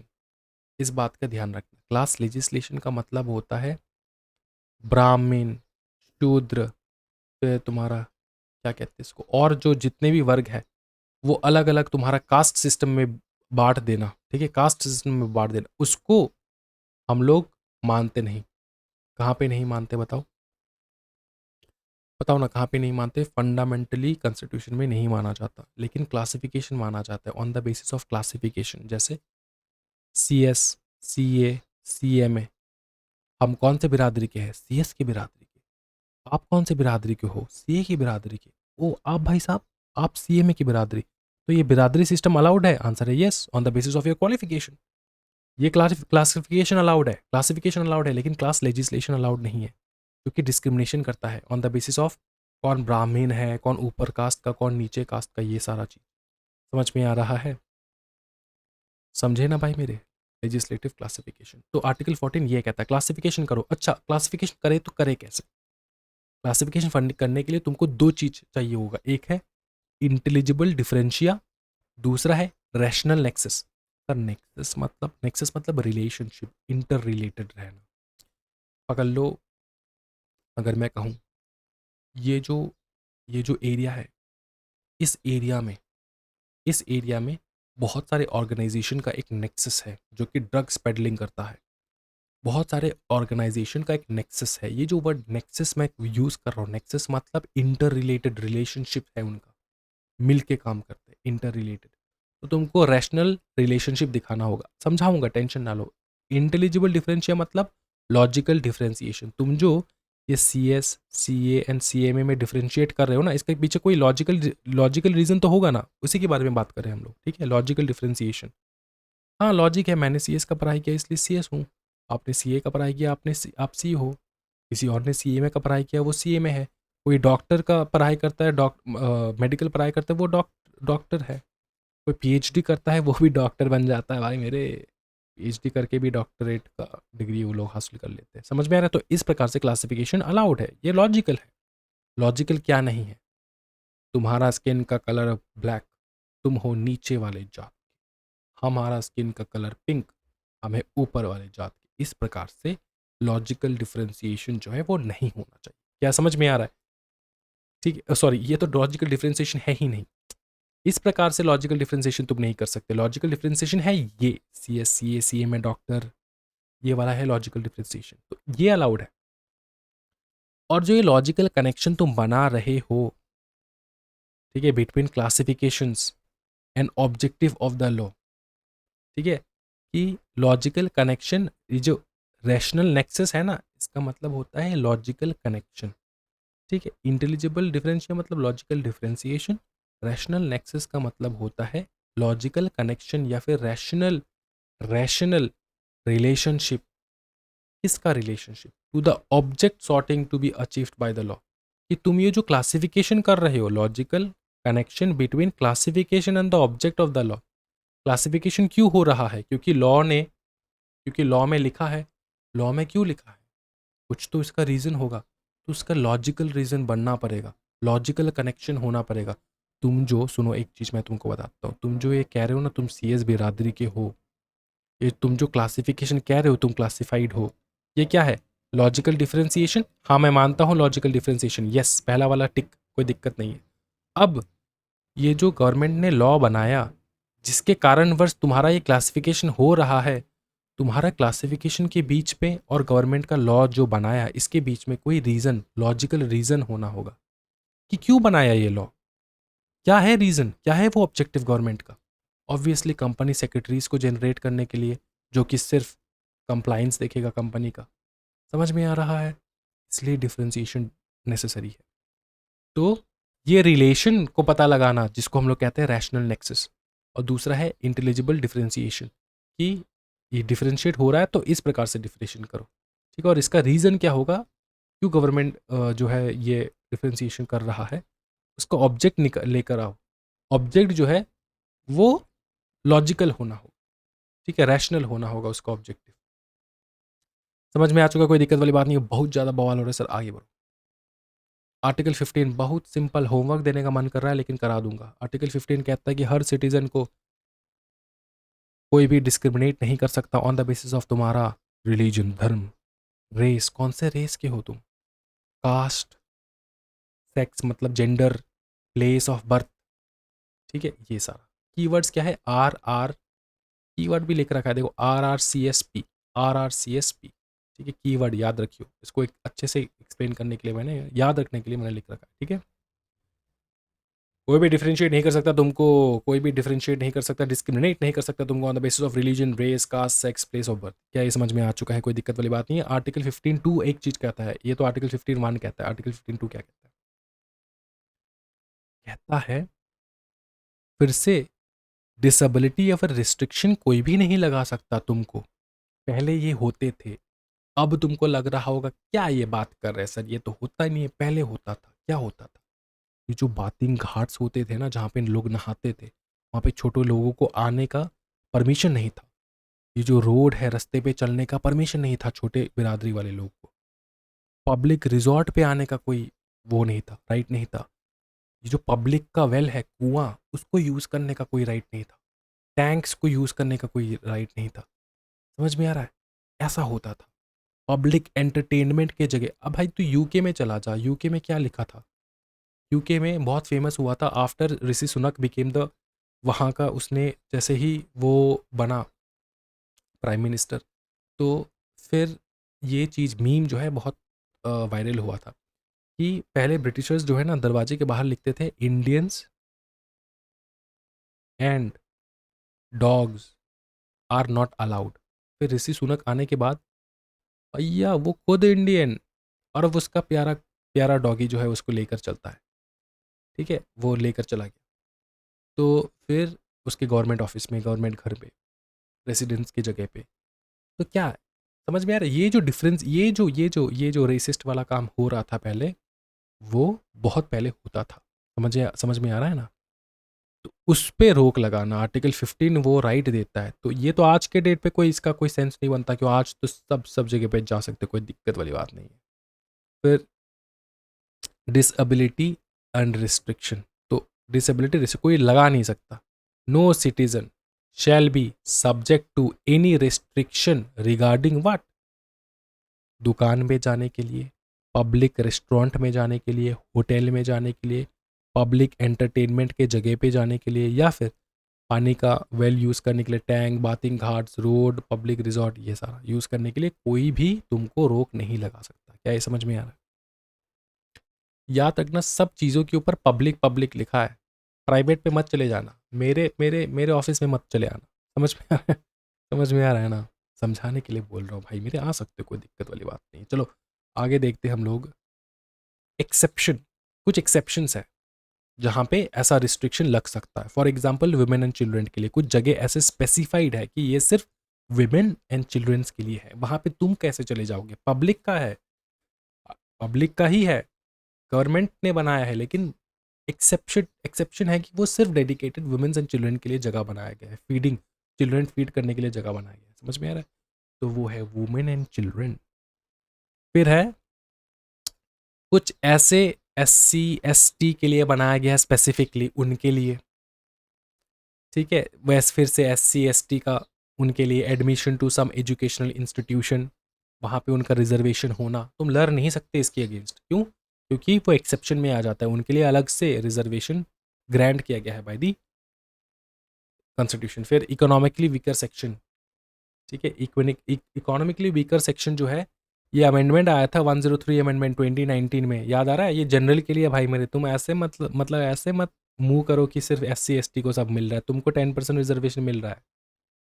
10% reservation 103 amendment में आया था 2019 में। क्या आया था? बोला था कि एजुकेशनल इंस्टीट्यूशन में 10% रिजर्वेशन मिलेगा, allows reservation for economically weaker section of the weaker section of the society, ठीक, of the citizen, up to 10% of total seats के ऊपर तुम्हारा अधिकार रहेगा। ठीक है, जो वीक रहेंगे, वीक पैसे का कमी की वजह से काम नहीं, वो एजुकेशन नहीं ले पा रहे, उनके लिए allow reservation for in educational institution including private, aided, unaided except minority institution, up to 10% of total seats in addition to existing reservations. Quota is a ceiling, मतलब एक सीलिंग लिमिट है 10% का, याद रखो 10% का रिजर्वेशन होगा। अच्छा, EWS किसको कहा जाता है फिर सर? EWS मतलब इकोनॉमिकली वीकर सेक्शन वाले कौन है सर? जिनका फैमिली इनकम और other economic disadvantages indicator notify किया जाता है बाय द स्टेट। स्टेट ने नोटिफाई किया, तो तुम्हारा इनकम अगर इतना हुआ, या फिर तुम्हारा कोई भी ऐसा प्रकार के इकोनॉमिक डिसेबिलिटीज़ है, तो तुम EWS के कैटेगरी में आते हो। ये गवर्नमेंट जो नोटिफाई करेगा उसके अंदर आ जाएगा। समझ में आ चुका है? हाँ, तो ये कुछ रिस्ट्रिक्शंस रहेंगे, बाकी आर्टिकल 15 सबके लिए बराबर, याद रखिए। इक्वालिटी के बारे में बात करते हैं, आर्टिकल 16 भी। आर्टिकल 16 इक्वालिटी के बारे में बात करते हैं इन टाइप्स ऑफ पब्लिक एम्प्लॉयमेंट, मतलब गवर्नमेंट जॉब। गवर्नमेंट जॉब में सबको इक्वली तुमको राइट मिलेगा, सारे सिटीजन को मिलेगा। ना तो तुम्हारा रिलीजन देखा जाएगा, ना रेस, ना कास्ट, ना सेक्स, ना डिसेंट, ना प्लेस ऑफ बर्थ, ना रेसिडेंस, कुछ नहीं देखा जाएगा। RRCS DPR याद रखियो, लिख रखा है मैंने। ठीक है, समझे? तो ये भी एक प्रकार का इक्वालिटी है, लेकिन वाइडर सेंस में, क्योंकि ये पब्लिक एम्प्लॉयमेंट में के बारे में बात करता है। एक्सेप्शन पता है किसके ऊपर लग जाता है? एक्सेप्शन, पहला एक्सेप्शन लगता है अ, ये parliament can make law, parliament law बना सकता है कि कुछ प्रकार के state, UT, local authority as a qualification for certain employment, कुछ एम्प्लॉयमेंट में वो लोग ऐसे रिजर्वेशन रख सकते हैं। अब रिजर्वेशन चालू होगा, अब रिजर्वेशन ही चालू होगा। देखो आर्टिकल 16 ये भी कहता है provision for reservation, provision for reservation of appointment post for any backward classes. फिर SC ST आ गया, ठीक है, ये आ गया। फिर रिलीजियस नेचर का अगर हो, फिर अच्छा 3 प्रकार के हैं जो मैं तुमको यहाँ पे लिखवा दूंगा, तुमको लिख लेना है। एक है any employment which requires qualification,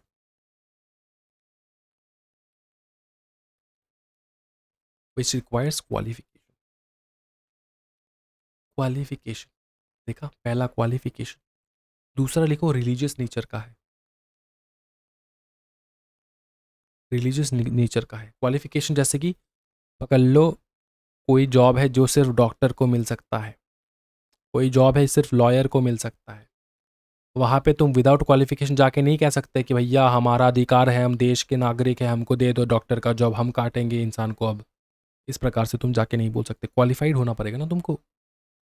religious nature, कोई भी दरगाह में जाके कोई भी पंडित नहीं जाके बोल सकता ये दरगाह को हम चलाएंगे, पंडित जी आप चलाओ दरगाह को, इस प्रकार से नहीं हो सकता।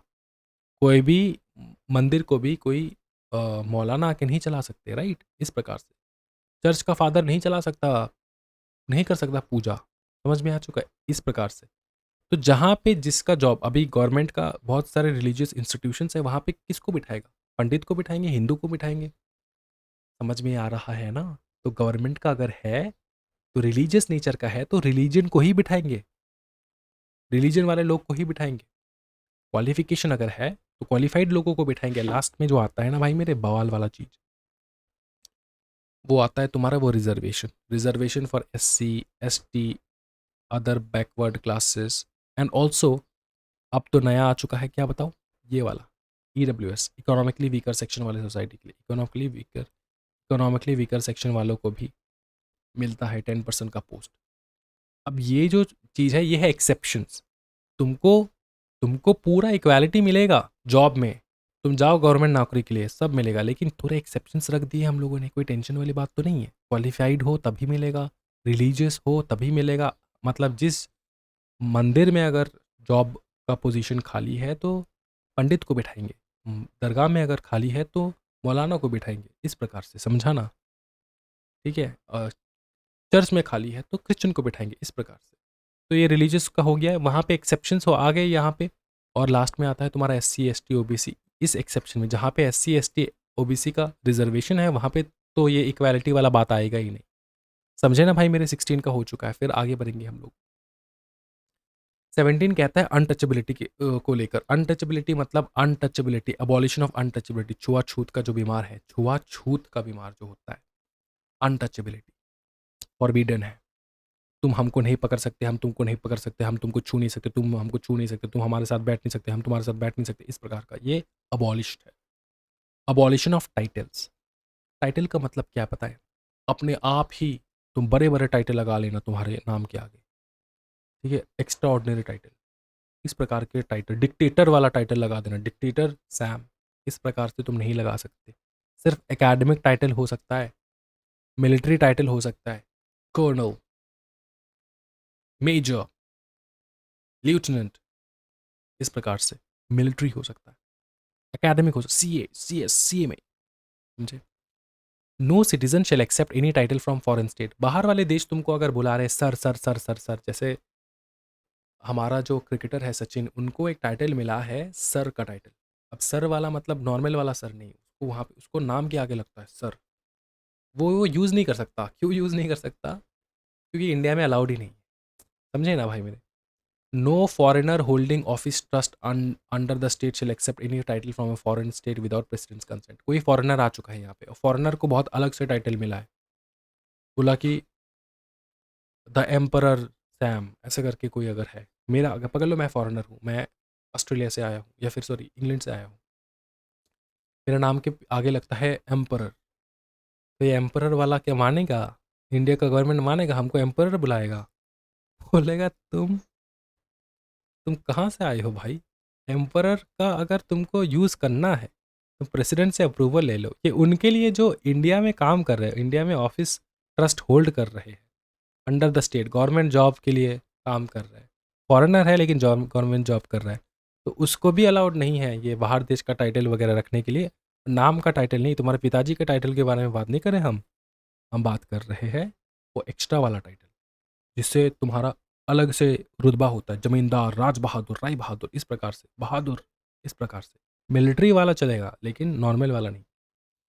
No person, no person no person holding office trust under the state shall accept any present emolument or office from a foreign state without president's consent.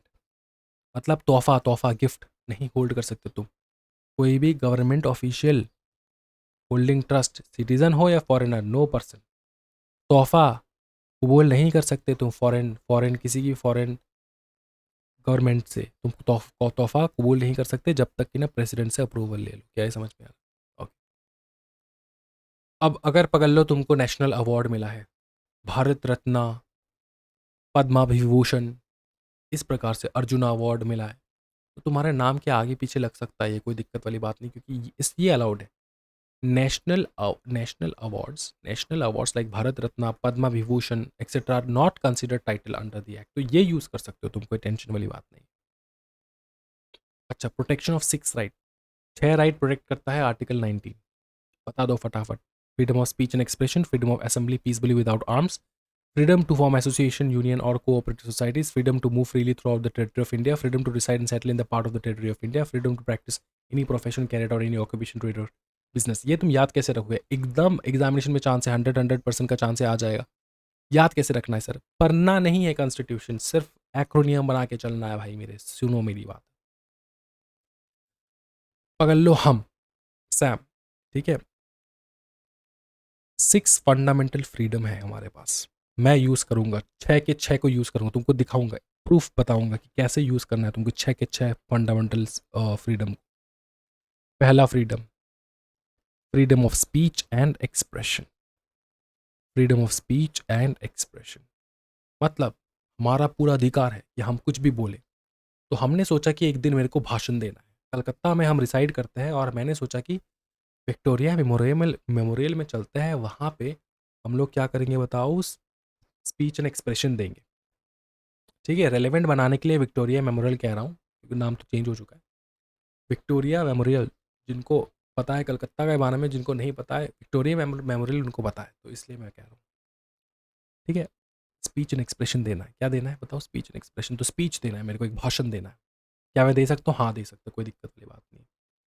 अब भाषण देने के लिए क्या मैं मेरे सारे कलकत्ता के स्टूडेंट्स को बुला सकता हूँ, असेंबल पीसफुली विदाउट आर्म्स? हाँ बुला सकते हैं। तो मैं मेरा दूसरा राइट यूज़ करूँगा, मैं सबको बुलाऊंगा, असेंबल करो सब लोग, लेकिन हथियार, बिना हथियार आना, हथियार लेकर नहीं आना। असेंबल करो पीसफुली विदाउट आर्म्स, पॉसिबल है, एकदम पीसफुल गैदरिंग पॉसिबल। फिर मैंने बताया कि हम लोग आ चुके हैं, एक काम करते हैं, हमारा एक किसी प्रकार का एसोसिएशन या यूनियन बना लेते, स्टूडेंट यूनियन, सीएस का यूनियन बना लेते सर। चलो, अगर ऐसा सोच लिया हमने, ठीक है, बना सकते हैं, हाँ बना सकते। ये 3 नंबर पॉइंट। पहला क्या किया, मेरे को भाषण देने का मन किया, मैं विक्टोरिया मेमोरियल चूज़ किया, वहाँ पे सबको बुलाया। किसको भाषण दूंगा? स्टूडेंट्स को दूंगा। सबको बुलाए, स्टूडेंट्स को बुलाए। बुलाने के बाद हमने सोचा कि इतना सादा लोग आ चुका है, तो एक काम करते हैं, हमारा खुद का यूनियन बना लेते हैं। बना लिए यूनियन एसोसिएशन, ये राइट दे देता है। फिर यूनियन बना लिए, बोलते हैं कि एक काम करो, पूरा ऑल इंडिया टूर करते हैं हम लोग, सब लोग मिल के। बोले कि चलो ठीक है, freely move through out the territory of India. ठीक है, मूव करते करते चलते चलते अचानक हम पहुंच गए कश्मीर। कश्मीर में एक कुंवारी कन्या को मेरे को पसंद आ गया। मैंने को कहा, मम्मी को मैंने फ़ोन किया, मैंने कहा मम्मी सुनो ना, शादी करने का मन कर रहा है। यहाँ पे मैंने कश्मीरी सेब को देख लिया। अब कश्मीरी सेब देखकर, कश्मीरी कुंवारी कन्या देखकर मेरे को लग गया एकदम मन शादी करने का। तो मैंने कहा कि शादी करना है। ठीक है, तो freedom to reside and settle in any part of the territory of India, क्या मेरे को कॉन्स्टिट्यूशन राइट देता है शादी करने के लिए, सेटल होने के लिए? यस ब्रो, देता है।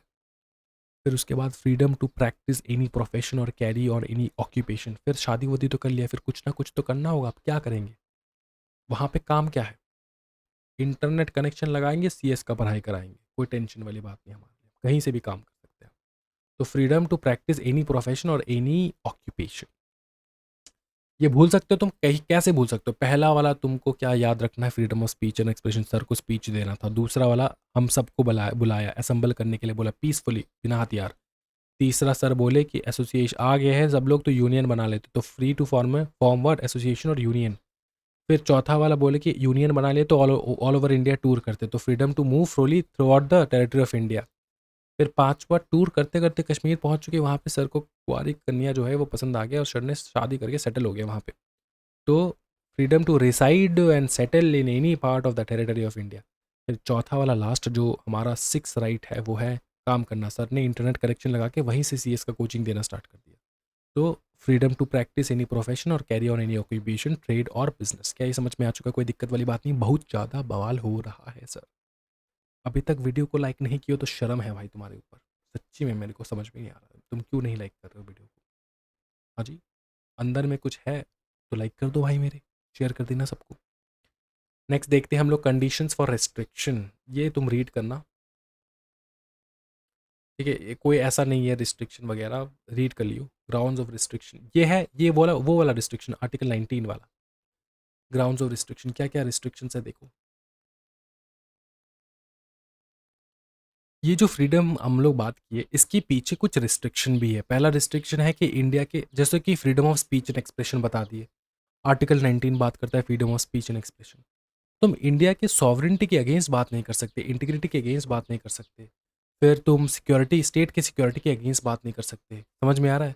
सेम बात है, India sovereignty, integrity, public order के अगेंस्ट बात नहीं कर सकते। फिर मोरालिटी के अगेंस्ट बात नहीं कर सकते।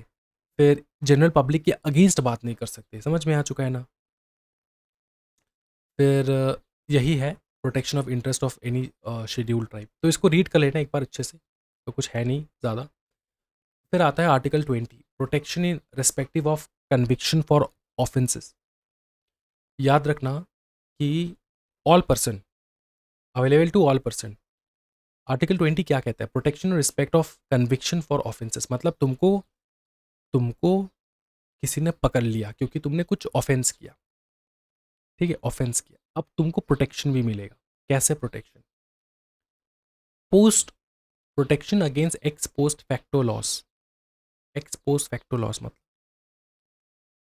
हाँ जी, एक्स पोस्ट फैक्टो लॉस मतलब मैं तुमको समझाता हूँ। पकड़ लो तुमने 2019 में कोई क्राइम किया, जो उस वक्त वो क्राइम था ही नहीं। पकड़ लो तुम पान खा के पब्लिक जगह पे स्पिट कर दिया तुमने, वो तब तक पनिशमेंट था ही नहीं, लेकिन 2025 आते आते वो पनिशमेंट बन चुका है, तुमको फाइन भरना पड़ेगा।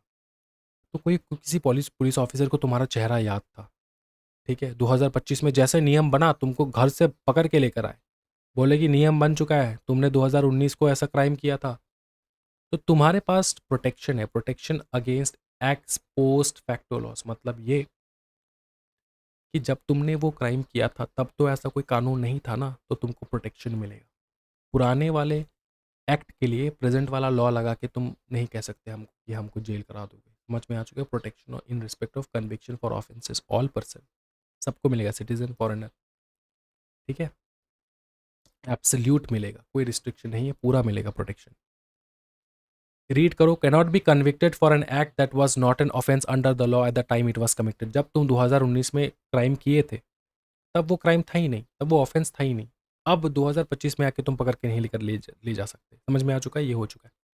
फिर protection against double jeopardy. Double jeopardy का मतलब होता है, एक बार तुमने किसी भी क्राइम, तुमने कोई भी क्राइम किया, उसके लिए तुमको प्रोसिक्यूट किया गया, तुमको पनिश किया गया, तो दोबारा सेम क्राइम के लिए, सेम क्राइम मतलब जो तुमने पहले किया था उसके लिए दोबारा प्रोसिक्यूशन नहीं हो सकता, क्योंकि वो तुमने पहले एक ही बार किया है। एक बार क्राइम करोगे तो एक ही बार पनिशमेंट मिलेगा, उसके लिए दो दो बार पनिशमेंट नहीं मिल सकता। Double jeopardy. Cannot be prosecuted and punished for the same offence more than once. एक बार से ज़्यादा तुम हमको पनिश नहीं कर सकते। फॉर एग्जाम्पल एक चीज़ बताता हूँ, मैं कोचिंग करा रहा था, एक बहुत शरारत बच्चा आया और मेरे सामने, मेरे टेबल के सामने मेरा वॉलेट रखा था, वॉलेट लेकर चली गई वो, ठीक है? मेरे को सीसीटीवी कैमरा से पता चल गया कि कौन सा बच्चा था, मैंने उसको पकड़ा, पकड़ के मैंने पुलिस को दे दिया। सर अब ऐसा करोगे, पुलिस को दे दोगे? भैया एग्जाम्पल के लिए बताना पड़ रहा है, सुनो। मैंने पुलिस को दे दिया। फिर पुलिस ने उनको 2 दिन रखा, फिर उसको रेप्रिमेंट किया, रेप्रिमेंट में डांट लगाया, फिर उसको छोड़ दिया। फिर मैंने मेरी जो, फॉर एग्जाम्पल मेरी शादी नहीं हुई, लेकिन शादी अगर हो गया, मेरी वाइफ आकर सेम स्टूडेंट को पकड़ कर दोबारा पुलिस के पास लेकर गई, बोली कि देखो इन्होंने वॉलेट चुराया था मेरे हस्बैंड का। तो वो स्टूडेंट कह सकती है कि भैया सर परारित थे कि डबल जियो पार्टी नहीं हो सकता, मैंने जो वॉलेट चुराया उसके लिए 2 बार क्राइम, 2 बार पनिशमेंट नहीं मिल सकता। समझ में आ रहा है बात? सर समझ में आ चुका है, कोई टेंशन वाली बात है ही नहीं। पहले प्रोटेक्शन अगेंस्ट सेल्फ इंक्रिमिनेशन। तुम अपने खिलाफ गवाही नहीं दे सकते, तुमको मजबूर कोई नहीं कर सकता। No person accused of any offence shall be compelled to be a witness against himself. तुमको पकड़ के लेकर गया पुलिस, उसको ढूंढने के लिए बोलो, उसको ढूंढने के लिए बोलो, सबूत तुमको फोर्स नहीं कर सकता। ये ऑन पेपर होता है बेटा, ये एक्चुअली में ऐसा कुछ नहीं होता। पुलिस पे पकड़ के लेकर के तुमसे ही बुलवाएंगे, थप्पड़ मार मार के। बोलेगा बता, बता बता कहाँ पे है प्रूफ, बता कहाँ पर, मैं कहाँ से एविडेंस लेकर आऊँ, तू ही बता तूने क्या क्या किया। इस प्रकार से तुमको मार पीट देगा। तो ऑन पेपर तो तुम चैलेंज कर सकते हो, कोर्ट वकील मतलब कोर्ट में जब तुमको पेश किया जाएगा ना, तब कोर्ट पूछेगा तुम क्या दबाव में ये सब कह रहे हो। तब अगर तुमने बता दिया कि हाँ सर मैं दबाव में कह रहा हूँ ये सब, तब पुलिस ऑफिसर का नौकरी चला जाएगा। समझ में आ रहा है ना? ये चीज़ याद रखियो। Protection of life and personal liberty, simple चीज़ है। आर्टिकल 21 कहता है कि no person shall be deprived of his life and personal liberty. सबका अधिकार है अपना खुद का लाइफ खुद से जीने के लिए, ठीक है, अवेलेबल टू ऑल पर्सन। इसमें एक बहुत अच्छा केस था, खड़क सिंह वर्सेस खड़क सिंह। खड़क सिंह याद रखो, खड़क सिंह का केस था पर्सनल लिबर्टी का। लिबर्टी मतलब लाइबिलिटी नहीं, लिबर्टी अलग चीज, लिबर्टी मतलब फ्रीडम। खड़क सिंह के केस में क्या हुआ था मैं तुमको बताता हूँ। ये एकदम बहुत नामी नामी गुंडा था, ठीक है। इसको पुलिस ऑफिसर तो ना हर वक्त निगरानी में रखता था इसको, और रात को भी निगरानी में रखता था। मतलब घर में घुस के पुलिस ऑफिसर देखते थे वो कहाँ पर है, क्या कर रहा है, नहीं कर रहा है। इतना कोर्ट में केस कर दिया, बोला कि भैया तुम तो भैया तुम एक्सेप्शन में आते हो, ठीक है, एक्सेप्शन में आते हो तुम। क्यों? क्योंकि पुलिस ऑफिसर को लगता है कि तुमने कुछ उल्टा सीधा काम किया होगा, इसके कारण तुम्हारे ऊपर निगरानी रख रहा है। कोई भी तुमको फॉलो करेगा, तुमको दिमाग खराब होगा ना तुम्हारा। तो पुलिस फॉलो कर सकता है अगर उसको लगे कि तुमने कुछ उल्टा सीधा काम किया है। समझ में आ रहा है?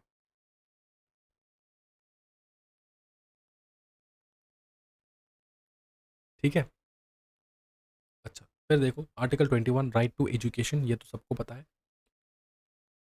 फ्री एंड कंपलसरी एजुकेशन मिलेगा एज 6 to 14 ईयर्स के बच्चों के लिए। ये आता है आर्टिकल 21A में। 22 में क्या कहते हैं?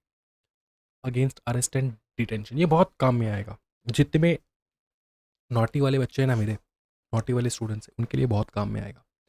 बात यह है कि पर्सन अरेस्टेड, कोई भी बंदा अरेस्ट अगर हो रहा है, ठीक है, अरेस्ट हो रहा है, पर्सन को डिटेन किया गया है, ठीक है, उसको कुछ सेफ गार्ड मिलता है। सेफ गार्ड मिलता है, सेफ, उसको खुद को प्रोटेक्ट करने के लिए सेफ गार्ड मिलता है। पहला सेफ गार्ड ये है कि तुमको ऐसे उठाकर नहीं लेकर जा सकते, तुमको बताना होगा कि तुमको क्यों लेकर जा रहे हैं। Informed of ground of arrest. तुमको राइट देगा कि तुम्हारा फेवरेट लीगल प्रैक्टिशनर को चूज करने का, तुम अपने खुद का वकील चूज कर सकते हो, ठीक है। फिर produce before the nearest magistrate, 24 घंटे के अंदर अंदर तुमको नियरेस्ट मैजिस्ट्रेट के सामने प्रोड्यूस करना होगा। तुम आज का ही बात है, मैं एक ट्विटर पे देख रहा था, एक्स में देख रहा था, योगी जी किसी पुलिस ऑफिसर को डांट लगा रहे थे क्योंकि उसको मैजिस्ट्रेट के पास लेकर नहीं गए विद इन 24 आवर्स। आज ही देख रहा था मैं, आज, आज 7 अप्रैल, 7 अप्रैल, ठीक है। 24 आवर्स के, और बोले कि भैया तुमको राजनीति करना है तो तुम वर्दी उतार के राजनीति करो, वरना वर्दी अगर पहने हुए हो तो पुलिस का नौकरी निभाओ। 24 आवर के अंदर अंदर तुमने नियरेस्ट मैजिस्ट्रेट के पास क्यों नहीं लेकर के, ये बता दिया योगी जी ने। बवाल। और वो पुलिस ऑफिसर बोल रहा है कि सर हम आप ही के आदमी हैं, सर हम आप ही के लोग हैं सर, हम कोई पॉलिटिशियंस के नहीं है सर, हम आप ही के हैं। बोले कि जिसके भी हो, 24 आवर्स के अंदर अंदर तुमको प्रोड्यूस करना था, क्यों नहीं किए? पूरा उसको दे दिए, समझा। फिर ये हो गया राइट, समझ में आ चुका है। ये 3 तुमको मिलता है। 24 आवर्स से ज़्यादा तुमको रख नहीं सकते मैजिस्ट्रेट अथॉरिटी के बिना, not to be detain beyond. पकड़ लो तुमको डिटेंशन मिला, मैजिस्ट्रेट के पास लेकर के, मैजिस्ट्रेट ने बोला 7 दिन रखो इसको जेल में, 7 दिन जेल में तुमको रखा। प्रिवेंटिव डिटेंशन, प्रिवेंटिव डिटेंशन का मतलब पता है? प्रिवेंटिव डिटेंशन का मतलब ये होता है, प्रिवेंटिव डिटेंशन का मतलब ये होता है कि किसी को डिटेंड करो, किसी को डिटेन करो, मतलब उसको छोड़ो मत, डिटेन कर दो someone to prevent them from committing a future crime. इसका मतलब क्या होता है? पकड़ लो तुम डिटेंशन में थे, ठीक है, डिटेन में ऑलरेडी तुम्हारा 7 डे का ट्रायल चल रहा है और तुम जेल में बात कर रहे हो किसी और के साथ। निकलते ही मैं इसके घर पे बॉम्ब मार दूंगा, बॉम्ब मार दूंगा, बॉम्ब, बॉम्ब मार दूंगा, बारूद मार के उसको बम जिसको कहते हैं हम लोग, मार के उसको खलास कर दूंगा। ये पुलिस ऑफिसर ने सुन लिया। क्या तुमको डिटेन और एक्स्ट्रा डिटेन कर सकते हैं? 7 दिन के लिए दिया था मजिस्ट्रेट ने। आंसर है यस, एक्स्ट्रा डिटेंशन हो सकता है 3 महीने के लिए। 3 महीने के लिए एक्स्ट्रा रख सकते हो तुम, समझा? अच्छा, इससे ज़्यादा रख सकते हो? हाँ रख सकते हो, लेकिन तुमको परमिशन लेना होगा। Parliament can prescribe maximum period for detention beyond 3 months and produce for advisory board. Grounds of detention must be communicated to detain you as soon as may be. मतलब जिसको तुमने डिटेंशन किया, एक्स्ट्रा डिटेंशन किया, उसको बता दियो कि क्यों डिटेंशन किया तुमने उसको। ठीक है, इस बात का याद रखना। क्या 3 महीने से ज़्यादा हो सकता है? हाँ हो सकता है, लेकिन तुमको हाई कोर्ट एडवाइजरी बोर्ड का अप्रूवल लेना होगा। Unless an advisory board report sufficient cause for longer detention. Advisory board में कौन कौन होता है? जज बैठते हैं, हाई कोर्ट का जज, क्वालिफाइड पर्सन बैठते हैं। वो लोग कहते हैं कि 3 महीने से ज़्यादा रखो, बम फेंकेगा ना ये, ज़्यादा रखो इसको। एक्सप्लॉयटेशन के अगेंस्ट पूरा राइट तुमको मिलता है। ह्यूमन ट्रैफिकिंग, ठीक है, एक्सप्लॉयटेशन से प्रोटेक्ट करने के लिए तुमको राइट मिलता है। ठीक है, ह्यूमन ट्रैफिकिंग याद रखियो, article 23(1) human trafficking. Forced labour मतलब जोर जबरदस्ती लेबर करवाना। फिर आता है एक्सेप्शन, 23(2) में आता है exception, compulsory service for public purpose. For example military तुमको लेकर जाना है, मिलिट्री कोई ऐसा सिचुएशन आ गया जहाँ पे लोग चाहिए होगा, ठीक है, तो वहाँ पे मिलिट्री बच्चे लोगों को भी लेकर जा सकते हैं। यूक्रेन में क्या हो रहा है, ऐसा ही तो हुआ, तो ये एक्सेप्शन आता है, याद रखियो। ठीक है, but imposing such service state can not discriminate only on the grounds of religion, race, caste और क्लास। ठीक है, मतलब सब समुदाय के लोगों को भेजना होगा आपको, सिर्फ हिंदू नहीं जाएंगे, सब सब रिलीजन के लोग को तुमको भेजना होगा, सारे रेस, कास्ट एंड क्लास के लोगों को तुमको भेजना होगा। अगर तुम घुसा रहे हो हमको मिलिट्री में, तो इमरजेंसी आ चुका है। ठीक है, सोशल सर्विस के लिए। Prohibition of employment of children, children को एम्प्लॉयमेंट देना बहुत गलत बात है। 14 ईयर्स के नीचे, below the age of 14 years, वो लोग factory, mine and other hazardous employment नहीं कर सकते। ये आता है आर्टिकल 24 में। आर्टिकल 32 में आता है habeas corpus, mandamus, prohibition, certiorari and quo warranto habeas आपका बहुत फेमस रिट है, इसको हम लोग कहते हैं रिट। ठीक है, ये सुप्रीम कोर्ट भी दे सकता है, हाई कोर्ट भी दे सकता है, याद रखियो। हाई कोर्ट भी दे सकता है, सुप्रीम कोर्ट भी दे सकता है, लेकिन हाई कोर्ट नहीं देता, सुप्रीम कोर्ट ही देता है मोस्टली। हुआ क्या, हैबियस कॉर्पस का मतलब ये सारे रेमेडीज है, याद रखियो, ये रेमेडीज है जो कोर्ट देता है तुमको, जो इंस्टीट्यूशन, जो तुम्हारा कॉन्स्टिट्यूशन देता है तुमको, ये सारे रेमेडीज है। तुमको कोई दिक्कत है तो ये रेमेडीज यूज कर सकते हो। पहला दिक्कत क्या है, हैबियस कॉर्पस वाला रेमेडी कब यूज होता है? To release person unlawful detain, किसी को अगर अनलॉफुली तुमने डिटेन रख दिया तो तुम हैबियस कॉर्पस केस फाइल कर सकते हो। To compel public authority to perform its legal duty, government का कोई, पब्लिक अथॉरिटी का कोई इंसान है, to compel public authority to perform its legal duty, वो काम नहीं कर रहा है, एसबीआई में चले जाओ, काम नहीं कर रहा है वो लोग, तो मैंडेमस का केस फाइल कर सकते हो, उनको कंपेल कर सकते हो, कंपेल कर सकते हो। पब्लिक अथॉरिटी है ना तुम्हारा, पब्लिक ड्यूटी परफॉर्म करो। फिर आता है सर्ट्यूररी, प्रोहिबिशन। प्रोहिबिशन मतलब to prohibit inferior courts tribunals from exceeding jurisdiction. इसका मतलब ये होता है कि छोटे छोटे कोर्ट जब बड़े बड़े केस लेने लग जाते हैं ना, जो उनके कंट्रोल में है ही नहीं, उनके पावर में है ही नहीं, तो प्रोविजन ऑर्डर पास होता है। पकड़ लो तुम्हारा जो केस है बहुत बड़ा, 400 करोड़ का केस है, ये क्या तुम छोटे मोटे कोर्ट ट्रिब्यूनल में तुम इसका तुम्हारा डिसीजन आएगा क्या, जजमेंट आएगा क्या? नहीं, तुम्हारा सीधा जाएगा डिस्ट्रिक्ट कोर्ट, हाई कोर्ट। तो अगर छोटे मोटे कोर्ट में तुम्हारा चल रहा है, प्रोहिबिशन ऑर्डर पास करके तुम्हारा दूसरे कोर्ट में लेकर जा सकते तुमको। और छोटे मोटे कोर्ट में क्यों लेकर जा रहे हैं मैं तुमको बताता हूँ, सुनो। बात ऐसा होता है कि जो भी गुनहगार होता है ना, जिसने क्राइम किया होता है, वो पैसा वैसा खिला के, जज वज को खिला के छोटे कोर्ट में ट्रायल करवा लेता है, सो दैट दिक्कत ना हो। तो तुम तो डिफेंडेंट नहीं हो, जो जिसने पैसा खिलाया वही डिफेंडेंट होगा, अपने आप को डिफेंड कर रहा है, तुमने केस फाइल किया, तुम केस फाइल करोगे प्रोहिबिशन का, बोलेगा कि भैया तुम छोटे मोटे कोर्ट हो, तुम नहीं कर सकते ये वाला चीज़। ठीक है, फिर है certiorari, to quash order inferior court. ऊपर वाला कोर्ट जो है ना, सर्ट्यूररी ऑर्डर पास करता है, क्यों? क्योंकि इन्फीरियर कोर्ट ने, छोटे कोर्ट ने कोई ऐसा ऑर्डर पास कर दिया जो उसके कंट्रोल में ही नहीं है, जो उसके पावर में ही नहीं है, जो उसके जुरिस्डिक्शन में नहीं है। जुरिस्डिक्शन का मतलब होता है पावर, पावर में ही नहीं है। तो सर्टिटरी ऑर्डर पास करके क्वाश कर दो उससे डिसीजन को। फिर आता है क्वो वारंटो। क्वो वारंटो का मतलब ये होता है to question legality of claim of person to public office. मतलब कोई भी इंसान पकड़ लो, तुम्हारा बचपन का यार जो 12th फेल है, तुम देख रहे हो कि एफसीआई में वो बहुत बड़े पोस्ट में बैठा है, तुम अचानक जाकर उसको बोले कि भैया तुम ऐसे कैसे आ गए विदाउट पढ़ाई लिखाई, बोलेगा हम तरकीब लगाए, तरकीब लगा के आ गए। तुम क्वेश्चन कर सकते हो, वो वारंटो ऑर्डर केस कर सकते हो, तुम वो वारंटो केस करके तुम क्वेश्चन कर सकते हो। तुम लीगैलिटी दिखाओ कि तुम जो पब्लिक ऑफिस में बैठे हो तुम किस हिसाब से बैठे हो, ऐसे करके तुम केस कर सकते हो। हैबियस कॉर्पस, कोई किसी को अगर बिना किसी रीजन से डिटेन कर रखा है तो हैबियस कॉर्पस वाला केस फाइल करो। मैंडेमस समझ में, जो प्रोहिबिशन ऑर्डर समझ में आ चुके हैं।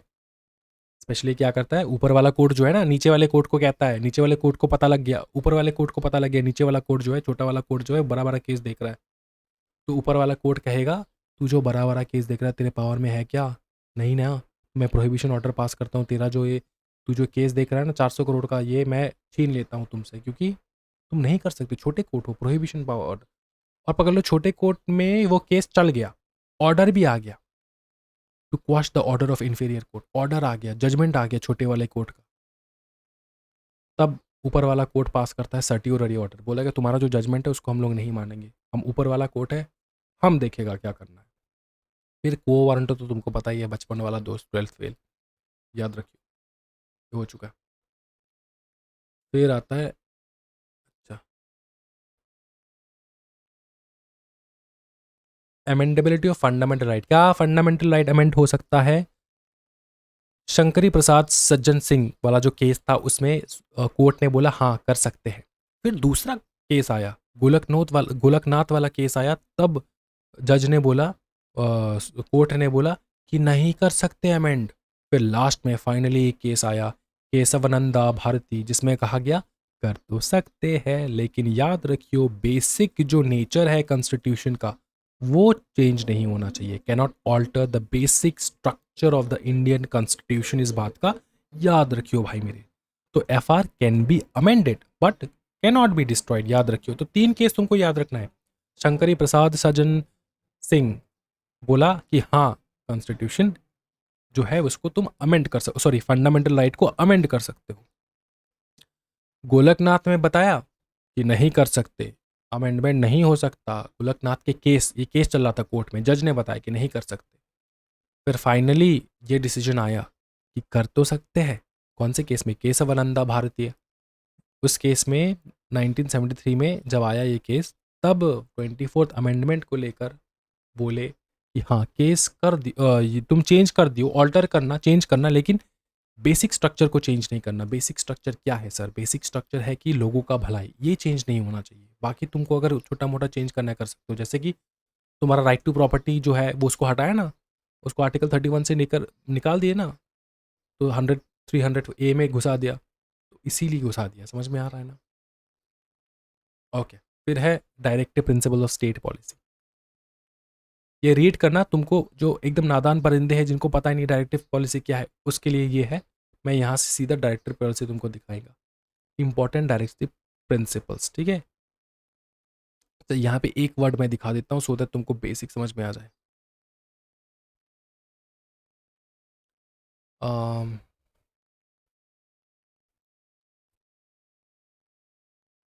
Not enforceable by court, cannot go to the court if government does not implement DPSP. Government ने डीपीएसपी का कोई कुछ काम नहीं किया तो तुम कोर्ट नहीं जा सकते, याद रखियो, सिर्फ यही बात। इससे ये पता चलता है कि ये कितना इंपॉर्टेंट है। इंपॉर्टेंट है ही नहीं DPSP, directive principle state policy, याद रखियो, ठीक है। तो अगर उनको करना है तो वो करेगा, नहीं करना है तो नहीं करेगा। एग्जामिनेशन में आ सकता है 1 2 3 4 में करा दूंगा, 2 3 4 करा दूंगा। क्या है डायरेक्टिव पॉलिसी में, क्या बताए? बी आर अम्बेडकर साहब ने क्या बताया? बोला कि हमेशा प्रमोट करो वेलफेयर ऑफ द पीपल, ठीक है। याद रखियो, adequate means of livelihood provide करना, इक्वालिटी, इक्वल अपॉर्चुनिटी देना, विलेज पंचायत्स को ऑर्गेनाइज करना। फिर है secure right to work, education, public assistance, इन सब में काम करना। यूनिफॉर्म सिविल कोड लाना। क्या बताओ, uniform civil code throughout India, secure है uniform civil code throughout India. B R Ambedkar साहब ने ये बोल के गए थे भाई मेरे, यूनिफॉर्म सिविल कोड लेकर आना। फिर आता है तुम्हारा ये सारा चीज़, न्यूट्रिशन वगैरह, ये एक बार रीड कर लेना, ठीक है, बहुत बेसिक है। अच्छा, फंडामेंटल ड्यूटीज़ होमवर्क है, ये तुम क्लास 3 से पढ़ के आ रहे हो। ये पढ़ाने लग जाऊंगा ना मैं, तो मम्मी हंसेगी, मम्मी कहेगी तुम किसको पढ़ा रहे हो, क्लास 3 वाले स्टूडेंट को क्या। ऑर्डिनेंस मेकिंग पावर याद रखियो, जब जब पार्लियामेंट बंद रहता है, सेशन में नहीं रहता, नॉट इन सेशन, और इमरजेंसी में कोई लॉ पास करना होता है, ठीक है, जब both the houses are not in session, तब प्रेसिडेंट के पास पावर रहता है कि वो लॉ पास करे, लेकिन वो टेम्पररी लॉ होता है, तो वो टेम्पररी लॉ होता है, याद रखियो, ठीक है। समझ में आ रहा है, इसको देखेंगे हम लोग और अच्छे से। अच्छा, गवर्नर का पावर क्या है, इसको एक बार रीड कर लेना है, एकदम बेसिक है।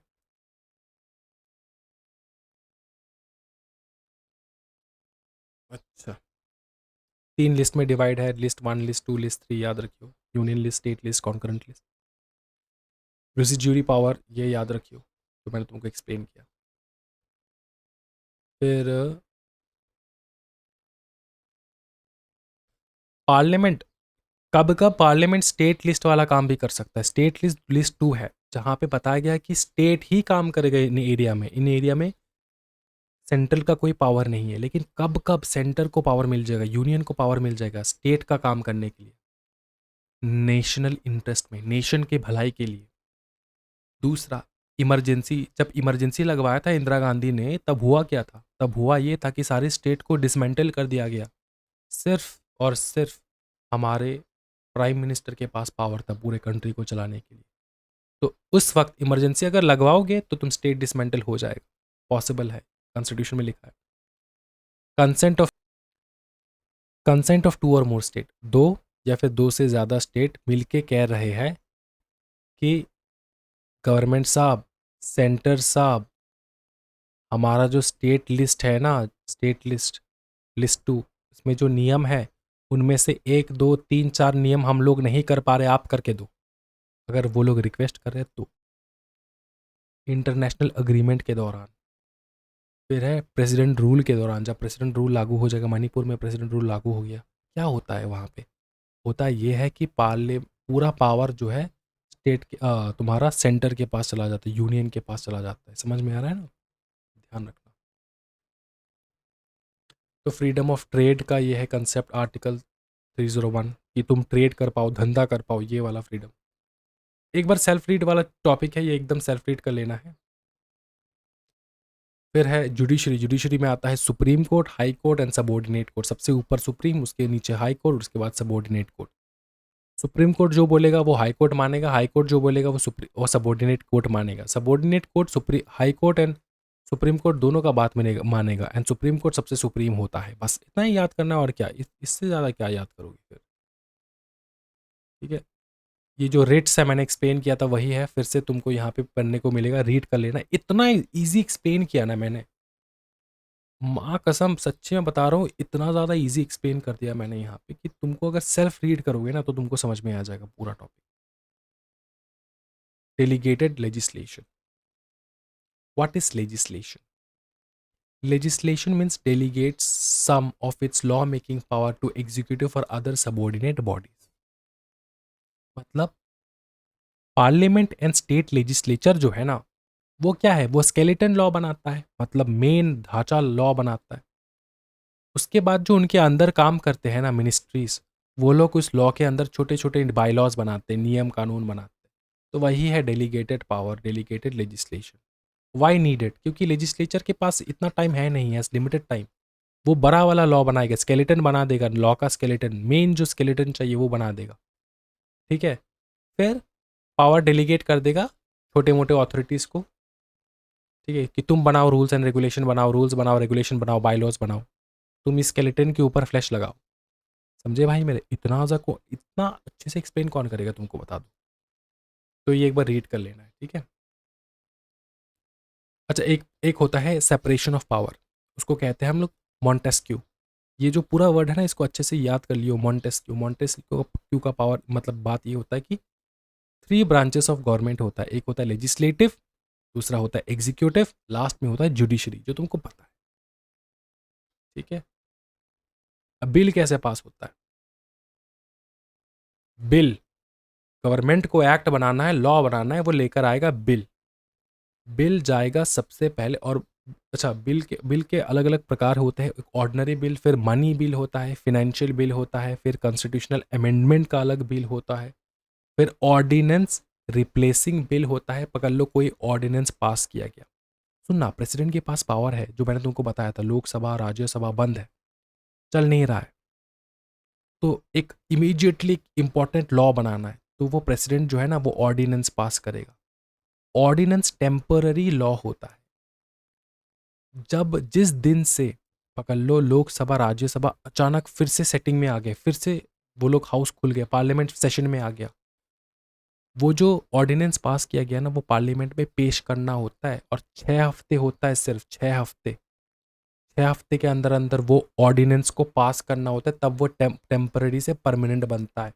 6 हफ्ते के अंदर अंदर वो अगर ऑर्डिनेंस पास नहीं हुआ पार्लियामेंट में, तो वो खत्म हो जाएगा। ठीक है। Must be pass within 6 month of parliamentary assembly.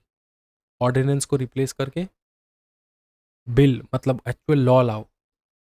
समझे ना? तो बिल से बनता है एक्ट। देख भाई मेरे, बिल से बनता है एक्ट। एक्ट तब बनेगा जब बिल पास होगा।